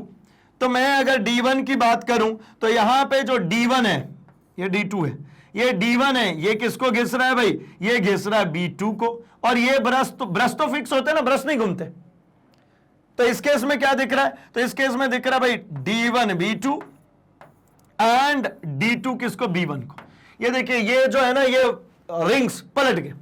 इसके कारण क्या होता है, अगर आप इसको घुमा रहे हैं, करंट अगर इस दिशा में इससे होकर के जा रही है तो ये B2 करंट की दिशा देखिए, B2 D2 ABCD D1 B1 होगी इसके केस में। लेकिन इसके केस में वही चीज क्या बदल जाएगी, ये करंट की दिशा, ये इसके केस में क्या हो जाएगी भाई, तो इसके केस में हो जाएगी B2D1 DCBA, फिर चली गई तो वो आ गई D2B1। दोनों में क्या डिफरेंस दिख रहा है भाई, तो ये देखिए B2D2 D1B1, यहां पे B2D1 और D2B1, और करंट की दिशा यहां ABCD थी, यहां DCBA है, यहां पे क्या हो जाएगी DCBA। मतलब ये जो यहां पे सर्पी वलय लगा था जिसके कारण ये लेफ्ट जा रहा था तो करंट लेफ्ट साइड में चली गई, राइट जा रहा था राइट में चली गई। इधर साइड में क्या हो रहा है, आप लेफ्ट जाइए राइट, कोई फर्क नहीं पड़ता। इसको तो सिर्फ यह फर्क पड़ता है कि जो लेफ्ट साइड में जो आर्म आएगी, जो भी आर्म लेफ्ट साइड में आएगी उसमें करंट ऊपर जाएगा, इसमें करंट ऊपर जाएगा। यहां भी वही हो रहा था, लेकिन ये रिंग में जो प्रवाहित हो रही थी वो रिंग अलग अलग थे। यहां क्या लगा इसमें, तो कम्यूटेटर। तो दोनों में क्या अंतर है भाई मुख्यतः, तो यहां पे जो ये स्लिप रिंग्स लगी हुई है उसकी जगह पे यहां कम्यूटेटर लगा हुआ है, विभक्त वलय का प्रयोग किया गया है। यही दोनों में मुख्य रूप से डिफरेंस है। तो मतलब देखिए, इसे डीसी जनित में परिवर्तित करने के लिए या दिष्ट धारा प्राप्त करने के लिए सी वलय प्रकार के दिक् परिवर्तक के स्थान पर विभक्त वलय के दिक् परिवर्तक का उपयोग किया जाता है। वो जो सी प्रकार, मतलब ये जो सर्पी वलय जो यहां पे यूज किया गया था, दो अलग अलग वलय यूज किए थे, उसकी जगह पे एक ही रिंग लीजिए, उसके बीच में से काट दीजिए। ठीक, आधा हिस्सा जुड़ गया ए बी आर्म से और आधा हिस्सा जुड़ गया सी डी आर्म से। तो ये घूम घूम करके जाते रहेंगे और लेफ्ट साइड से जुड़ते रहेंगे, लेफ्ट साइड से करंट ऊपर जाता रहेगा, डायरेक्शन सेम रह जाएगा। ठीक है भाई, आसान है ये। ठीक, चलिए तो अब जरा हम बढ़ते हैं आगे की तरफ। हमारा अगला जो क्वेश्चन है, ये इस सेगमेंट का लास्ट क्वेश्चन है, हमारे दीर्घोत्तरीय प्रश्न का लास्ट क्वेश्चन है भाई। सामान्य घरेलू परिपथों को दर्शाने वाला कोई उचित व्यवस्था आरेख खींचकर फ्यूज के महत्व का वर्णन कीजिए। ऐसा क्यों है कि किसी जले हुए फ्यूज का प्रतिस्थापन सर्वसम अनुमतांक के अन्य फ्यूज द्वारा ही किया जाना चाहिए। ये जो नीचे वाला जो क्वेश्चन है, ये हमने हमारे शॉर्ट आंसर टाइप में भी देखा, ठीक है, और यहां पर भी फिर से आ गया। तो चूंकि जब घरेलू परिपथ बनाने की बात करते हैं, जब घरेलू परिपथ निर्माण की बात करते हैं, तो उसमें इसका यूटिलाइजेशन है, तो दोबारा से देख लेते हैं। आइए, हम यहां पे समझ पा रहे हैं कि फ्यूज का कार्य यह है कि एक सर्किट में फ्यूज ओवरलोडिंग के कारण उपकरणों को और शॉर्ट सर्किट से नुकसान से बचाता है, अन्यथा उपकरण या सर्किट क्षतिग्रस्त हो जाते हैं। जब सर्किट में करंट फ्यूज रेटिंग मान से अधिक हो जाता है तो फ्यूज वायर ओवरलोडिंग के कारण जल जाता है, यह सर्किट में खाई का कारण बनता है और वर्तमान सर्किट में बहना बंद हो जाता है। भाई करंट इस कारण से किया जाता है ताकि यह सर्किट में जुड़े होने वाले सभी उपकरण भविष्य में बिना किसी नुकसान के कार्य करते रहे। सिंपल, देखिए यहां से हमारे घर में करंट आ रहा है, ये हमारे घर में जुड़े हुए अप्लायंसेस है, जो भी कुछ जुड़ा मैंने एक प्रतिरोध के जरिए जोड़ लिया। यहां पर ये हमारा पॉजिटिव और ये हमारा नेगेटिव, ये एक खाली जगह छोड़ दिया था जहां पर मैंने एक फ्यूज वायर लगा दिया। इसको हमेशा सीरीज कॉम्बिनेशन में ही इस्तेमाल में लाया जाता है भाई हमारे सर्किट के साथ। ये दो चीजें, अगर कहीं लघु पतन हो जाए, लघु पतन मतलब शॉर्ट सर्किट हो जाए, पॉजिटिव नेगेटिव वायर एक साथ चिपक जाए, तो इस वजह से बहुत ज्यादा करंट पास होने लगी। अब इसमें से अगर बहुत ज्यादा करंट पास होने लगेगी तो भैया ये सर्किट के जलने का खतरा है। या फिर ये जो वायर्स मान लीजिए हमने लगाया था 5 एम्पियर के लायक, और आपने यहां पर डिमांड करनी शुरू कर दी कि भैया मुझे 7 एम्पियर चाहिए, तो ये अति भारण हो गया, ये पूरी जो वायर है ये पिघल जाएगी भाई गर्म होके। तो उसके पूर्व हमने एक काम किया कि हमारे घर के अप्लायंसेस, अगर मान लीजिए इसका अधिकतम क्षमता हमें इस्तेमाल जो करनी है वो 5 एम्पियर है, तो मैंने यहां पे जो फ्यूज लगाया वो लगा दिया 4.5 एम्पियर का। ये फ्यूज का कॉन्सेप्ट सिंपली इतना है कि जैसे ही इसमें ज्यादा धारा प्रवाहित किया जाए तो ये फ्यूज जो है ये पिघल जाएगा। फ्यूज क्या हो जाए भाई, पिघल जाए। अब फ्यूज अगर पिघल गया तो इसमें धारा बहनी बंद हो जाएगी। कब कब स्थिति में, तो मान लीजिए किसी कारणवश यहां से 7 एम्पियर धारा आ गई, तो भाई 7 एम्पियर धारा में तो ये मेरे पूरे अप्लायंसेस टूट फूट के खत्म हो जाएंगे, क्योंकि अधिकतम 5 एम्पियर ही सहन कर सकते हैं। तो कैसे बचा जाए, तो भाई जैसे ही 7 एम्पियर इस वायर से जाएगी, ये वायर इतना कमजोर होता है कि गर्म होकर के वायर पिघल जाता है। अब ये वायर पिघल गया तो इतनी छोटी सी वायर ये तो बदली जा सकती है, अगर अंदर की सर्किटरी उड़ गई तो ये तो बड़ा महंगा पड़ जाएगा। तो फ्यूज का क्या काम है भाई? फ्यूज एक सुरक्षा उपकरण है जो कि हमारे घर के अंदर जो भी सर्किटरीज यूज की जा रही हैं, जो भी अप्लायंसेस यूज किए जा रहे हैं, उनको अति भारण से, उनको शॉर्ट सर्किट होने से बचाता है। ठीक है, अब जरा हम बात कर लेते हैं हमारे घरेलू परिपथ की। घरेलू परिपथ मतलब जो हमारे घरों में ये जो स्विचिंग्स की गई हैं, है ना, जो इलेक्ट्रिशियन आकर के भाई स्विचिंग करके जाता है, फैन, लाइट, ये वो जितनी चीजें, मीटर कनेक्शन एंड ऑल, ये सब कुछ हम सीख सकते हैं भाई। बिल्कुल इस डायग्राम के जरिए हम सब कुछ सीख सकते हैं। क्या होता है आइए देखते हैं। सबसे पहले तो जो फीडर होता है जहां से करंट आता है आपके घरों में, वहां से दो वायर चल के आते हैं। एक वायर हमारा विद्युत उन्मय तार, मतलब एक पॉजिटिव, और एक आता है नेगेटिव कहते हैं, या फिर एक को कहते हैं लाइव, दूसरे को कहते हैं उदासीन। कुछ जगहों पे तो ऐसा भी लिखा आता है भाई ये गर्म और ये ठंडा, कॉमन लैंग्वेज में ऐसा समझा जाता है। ये वायर आया, इसको सबसे पहले ये पोल से कह लीजिए या फिर जो इलेक्ट्रिक डिस्ट्रीब्यूटिव पॉइंट होता है वहां से कहिए, ये दो वायर आए। दोनों वायर आने के बाद यहां पे देखिए ये खाली जगह छोड़ दिया। इस खाली जगह में ऐसा हम क्या कहते हैं भाई, ऐसा एक फ्यूज वायर कनेक्ट करते हैं। जब ये फ्यूज वायर कनेक्ट करते हैं तो इसका मापांक एक उचित मापांक होता है। उचित मापांक का मतलब जितनी मुझे रिक्वायरमेंट है उससे थोड़ी सी कम वैल्यू रखते हैं, क्योंकि किसी कारणवश मान लीजिए उस वैल्यू पे नहीं चली तो बिल्कुल बराबर रख दी। और अगर ये जल जाता है तो ऐसा नहीं करते कि इसका अनुमतांक बढ़ा दिया, भाई ये 5 एम्पियर के हिसाब से रखा था और ये जल जा रहा है तो एक काम के 7 एम्पियर का लगा दिया, और मेरे घर में उपकरण होने वाले जितने उपकरण सम्मिलित हैं वो 5 एम्पियर के ही हैं, ये 7 एम्पियर तक जला ही नहीं, उसके पहले मेरा पूरा सामान जल गया। तो मतलब इसके पिघलने पे, इसके जलने पर भी इसका जो अगला जो फ्यूज रिप्लेस करता है वो सेम वैल्यू का रखते हैं। अब क्या करेंगे, तो इनको उठाया और हमने ले जाके गए विद्युत मापी में। विद्युत मापी का मतलब जो मीटर होता है वहां पे। अब मीटर में ये दोनों वायर गए भाई, ये भी ये दोनों वायर आ गए। अब मीटर से लाइव वायर चला गया और ये चला गया हमारा न्यूट्रल वायर। अब न्यूट्रल वायर में ज्यादा वो नहीं होती, न्यूट्रल वायर को एक को कनेक्ट किया और ये ले जाकर के रख दिया, और ये लाइव वायर्स को अब ये अलग अलग सेगमेंट्स बना लिए, अलग अलग सेगमेंट्स सब पैरेलल में।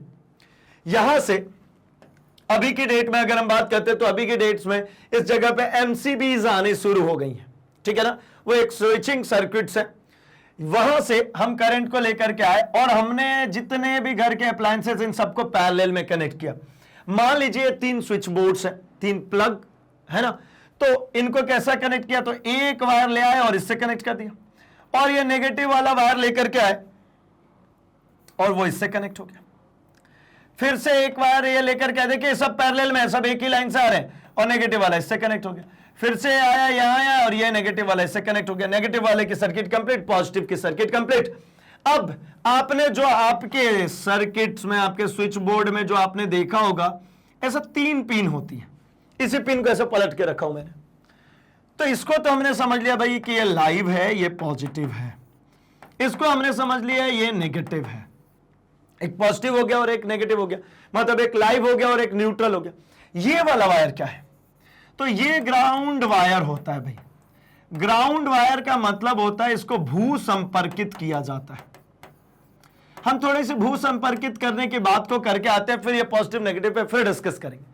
इसको भू संपर्कित किया, ग्राउंड कर दिया, इसका मतलब यह होता है कि जैसे ही मुझे ये एक कनेक्शन बनानी पड़ी, हमने यहां पे ये कनेक्शन बनाया, देखिए इसको जो करंट को जिसमें जो यूज करते हैं वायर, उसकी भी बात कर लें तो जैसा आपको दिख रहा था कि रेड कलर जो यूज करते हैं वो लाइव के लिए, ठीक है, ब्लैक कलर जो यूज करते हैं वो न्यूट्रल के लिए, और जो ग्रीन कलर यूज करते हैं वो करते हैं भाई ग्राउंड के लिए। ये कॉमन स्पेसिफिकेशन है, जनरली इस तरीके से किया जाता है भाई। तो यहां पे जब मैंने इसको ग्राउंड किया, इसको ले आए, ये देखिए ले आकर के भू संपर्कित तार, ये सभी के ये वाली टर्मिनल को उठा करके यहां पे कनेक्ट कर देते हैं। तो मैंने कहा कि पहले इसकी हम बात करेंगे फिर इधर आएंगे। तो जैसे मान लीजिए आप अपने घर में इलेक्ट्रिक आयरन यूज कर रहे हैं,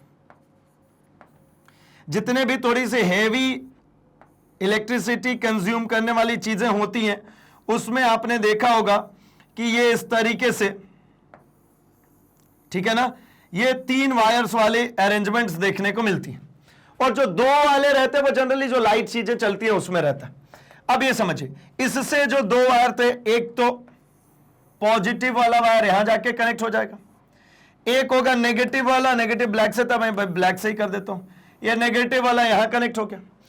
एक और वायर इसमें कनेक्ट होता है ग्रीन, और ग्रीन वाला वायर जाके यहां कनेक्ट हो गया। अब इसके बॉडी में कहां कनेक्टेड होगा, तो देखिए मैं आपको एक्सप्लेन करूं तो ये इसके हैंडल को हटा देता हूं, ये आयरन है, इसका ये पॉजिटिव आता है, ये एक रेजिस्टेंस होगा और इसके थ्रू इधर निकला और यहां से जाकर के ये नेगेटिव वाला कनेक्ट हो गया, सॉरी ये जाके नेगेटिव वाला इस टर्मिनल्स कनेक्ट हो गया। ये हीटिंग एलिमेंट था इस आयरन का। ये ग्रीन वाले का क्या काम है भाई, तो ग्रीन वाले को ऐसे ही ले गए और ले जाकर के इसकी बॉडी में कहीं पर भी टच करा के छोड़ दिया, मतलब इस आयरन की बॉडी में टच करा दिया। ये ग्रीन वाला जितने भी अप्लायंसेस है, अगर मान लीजिए कोई कूलर होता है तो कूलर की बॉडी से कनेक्ट करते हैं इस ग्रीन वाले को, आयरन है, कूलर है, रेफ्रिजरेटर है तो रेफ्रिजरेटर की बॉडी से कनेक्ट होगा, फ्रिज टीवी है तो टीवी के भी बॉडी से कनेक्ट होगा। मतलब समझ में आया क्या आपको, ये ग्रीन वाला जो होता है ये अप्लायंसेस के बॉडी में कनेक्टेड होता है। अब बॉडी में कनेक्टेड है और इधर जाके अर्थ में कनेक्टेड है, तो एक बात समझिए, ग्राउंड का जो पोटेंशियल होता है वो होता है 0 वोल्ट। कितना होता है भाई, 0 वोल्ट। अब ग्राउंड का पोटेंशियल मतलब अर्थ का जो पोटेंशियल है वो 0 वोल्ट हो गया, और इसमें अब किसी कारणवश कई बार को हो जाता है ना कि कोई से कुछ कटपिट लग गया, ये कुछ दिक्कत करने लग गया, तो इसमें करंट फैल गया, इस पूरे आयरन में क्या हो गया, मेटेलिक बॉडी है तो करंट फैल गया। अब मैं अगर इसको छूंगा तो भाई छूते से ही क्या होता है, ये भैया आए बड़े हंसी खुशी से, ठीक है कल पार्टी में जाना है, आयरन कर ले, जैसे इनने पकड़ा ये पूरे बाल सेट हो गए इनके। क्या हुआ, इनको झटका लगा भैया, करंट। ये करंट लगा इनको क्यों, क्योंकि अगर ये इसमें करंट पूरा फैला हुआ है और इनके पैर जमीन से टच है तो भैया पूरा का पूरा ये चार्ज जो है इनके जरिए जमीन में जाने की कोशिश कर रहा था, और चूंकि हम तो बैड कंडक्टर है भाई तो हमको झटका लगेगा। लेकिन इसी चीज से बचाव के लिए हमने इसकी बॉडी से इसको कनेक्ट कर दिया। तो अब देखिए करंट को, जो ये फैला हुआ करंट है, इसको जाने के 2 रास्ते, एक ये हमारी बॉडी से होके जाए और एक ये इस वाले वायर से होकर के जाए। तो किसका प्रतिरोध कम होगा, तो भाई मेरा जो प्रतिरोध होगा वो ज्यादा होगा, और ये जो प्रतिरोध होगा इस वायर का ये कैसा होगा, कम। तो मेरा जब प्रतिरोध ज्यादा होगा, वायर का प्रतिरोध कम है, तो भाई करंट हमेशा वही फॉलो करती है ना जिसका रेजिस्टेंस लो हो। मेरा रेजिस्टेंस ज्यादा है तो करंट यहां से नहीं जाएगा, करंट यहां से जाना बंद कर देगा, यहां से करंट नहीं जाएगा, मतलब अब इनको झटका नहीं लगेगा। ये पूरा का पूरा इसके जरिए होकर के कहां चला गया, अर्थ में चला गया, ग्राउंड में चला गया। मतलब क्या है कि जो एक्स्ट्रा जो लीकेज करंट हो गई थी, जो करंट फैल गई थी बॉडी में, वो करंट के झटके हमको महसूस नहीं होंगे। इसीलिए जितनी भी मेटेलिक बॉडीज होती हैं जहां पे हेवी करंट यूज किए जाते हैं, उन सभी में देखा होगा आपने, जो पिन आती है जो उसको प्लग इन करने की होती है, वो 3 प्लग्स होते हैं, 3 पिन होता है बेसिकली उसमें, क्योंकि तीसरा वाला जो बड़ा वाला दिखता है वही है भाई ग्राउंड को जाता है। तो जितने भी ऐसे अप्लायंसेस आप कभी यूज करें भाई, ये इस चीज का विशेष ध्यान रखें कि उसको 2 पॉइंट नहीं 3 पॉइंट करें, क्योंकि ग्राउंड करना बहुत आवश्यक है। इससे हमें झटका लगने से बच जाते हैं। तो आई थिंक ये भू संपर्क तार वाला एक कॉन्सेप्ट हमारा यहां पे क्लियर हो गया। अब ये लाइव और जो न्यूट्रल वायर थे इनकी हम जरा बात करें। तो लाइव वायर मतलब जो पॉजिटिव और न्यूट्रल वायर जो नेगेटिव, इनको पैरेलल में क्यों कनेक्ट किया सभी अप्लायंसेस को, तो पैरेलल में कनेक्ट करने के कई सारे फायदे हो गए। एक तो ये कि इन तीनों के अक्रॉस जो पोटेंशियल ड्रॉप मिलेगा वो 220 वोल्ट का, यहां भी 220 वोल्ट, इसमें भी 220 वोल्ट, इस पे भी 220 वोल्ट। तो मतलब यहां पे आयरन कनेक्ट किया है कुछ और, यहां पे कुछ और, जितने भी अप्लायंसेस क्रॉस कनेक्ट गए वो सभी के कनेक्शंस के अक्रॉस 220 वोल्ट का हमको पोटेंशियल डिफरेंस मिलेगा। मतलब विभवांतर पैरेलल में कैसा होता है, सेम होता है। समांतर में विभवांतर कैसा होता है भाई, सेम होता है, तो अच्छी बात है ना। अगला एक और चीज, इनमें स्विचिंग आसान हो जाएगी। मैं एक स्विच मान लीजिए यहां पे लगा दिया, इसके लिए स्विच यहां लगा दिया, इसके लिए स्विच यहां लगा दिया, तो अगर मैं स्विचिंग लगाऊं, अगर पहले को बंद करता हूं तो दूसरे को कोई फर्क नहीं पड़ता, दूसरे को तीसरे से कोई फर्क नहीं पड़ता। अगर यही चीजें सब सीरीज में लगी होती ना ऐसा, अब लगाइए आप यहां पे स्विच, तो भाई पता चला मैंने इसको जैसे ही ऑफ किया ये सब ऑफ हो गए, इसको ऑन किया, सभी ऑन हो गया। दूसरा, यहां पे V1 V2 V3 सीरीज में पोटेंशियल का ड्रॉप हो जाता है भाई, बट जाता है, तो इनके सभी में जो करंट जाएगा वो तो सेम जाएगा, लेकिन इनके जो कह सकते हैं वर्किंग होगी वो अफेक्टेड होगी। मान लीजिए ये बल्ब है, ये तीनों बल्ब लगा है, ये तीनों बल्ब समान रूप से ग्लो करेंगे, लेकिन इसमें बल्ब का ग्लो कम हो जाएगा क्योंकि पोटेंशियल डिफरेंस बढ़ गया भाई, ठीक है। इसलिए इसको हम कैसे कनेक्ट करते हैं, पैरेलल में ही कनेक्ट करते हैं। तो ये हमारे घर के अंदर जो अप्लायंसेस चल रहे हैं उनके लिए जो स्विचिंग की गई है, जो सर्किटरी बनाई गई है, उसका एक डायग्राम था भाई, ठीक है, जिसको हम समझते हैं किसके जरिए कि ये हमारा एक घरेलू परिपथ है। इसी के अकॉर्डिंग इलेक्ट्रिशियन हमारे घरों में पूरा वायरिंग करके जाता है भाई। तो आई होप कि यहां तक में आपने सब कुछ देख लिया, सब कुछ सीख लिया, समझ लिया, मतलब दीर्घ उत्तरीय टाइप भी हमने खत्म कर लिया भाई। बहुत ही आसानी से हमारा दीर्घ उत्तरीय टाइप भी खत्म हो चुका है, एमसीक्यूज भी खत्म हो चुका है, हमारा जो शॉर्ट आंसर टाइप था वो भी खत्म हो चुका है और सब कुछ समझ में आ चुका है। तो बाकी कोर्स कंटेंट के लिए क्या करते हैं भाई, तो बाकी कोर्स कंटेंट के लिए आप अपने सर्च बॉक्स में लिखिए magnetbrains.com।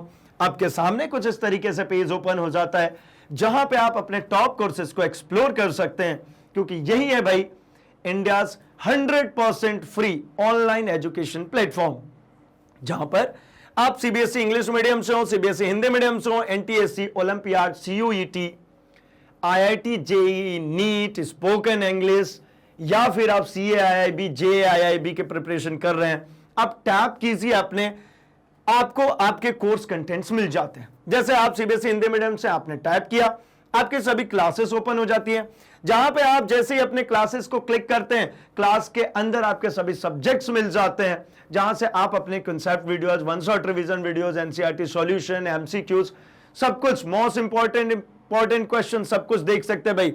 ठीक उसी प्रकार अगर आप एनसीईआरटी एग्जाम्पलर को क्लिक करते हैं तो आपके सामने आपके एग्जाम्पलर के सभी सब्जेक्ट्स ओपन हो जाते हैं।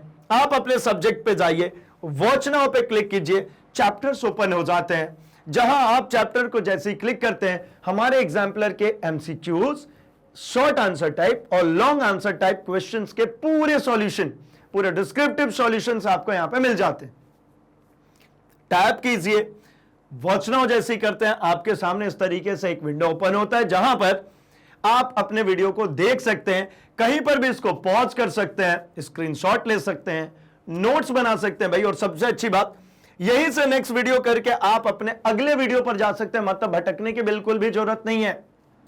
तो अभी के लिए इस वीडियो को लाइक कर दीजिए, चैनल को सब्सक्राइब एंड इसे अपने दोस्तों में शेयर भी कर दीजिए भाई, क्योंकि मैग्नेट ब्रेन्स हिंदी लेकर के आया free education from class 6 to 12th, quality content and experience teachers के साथ। तो बने रहिए हमारे साथ, हम मिलेंगे अपने अगले सेशन में। Thanks for watching.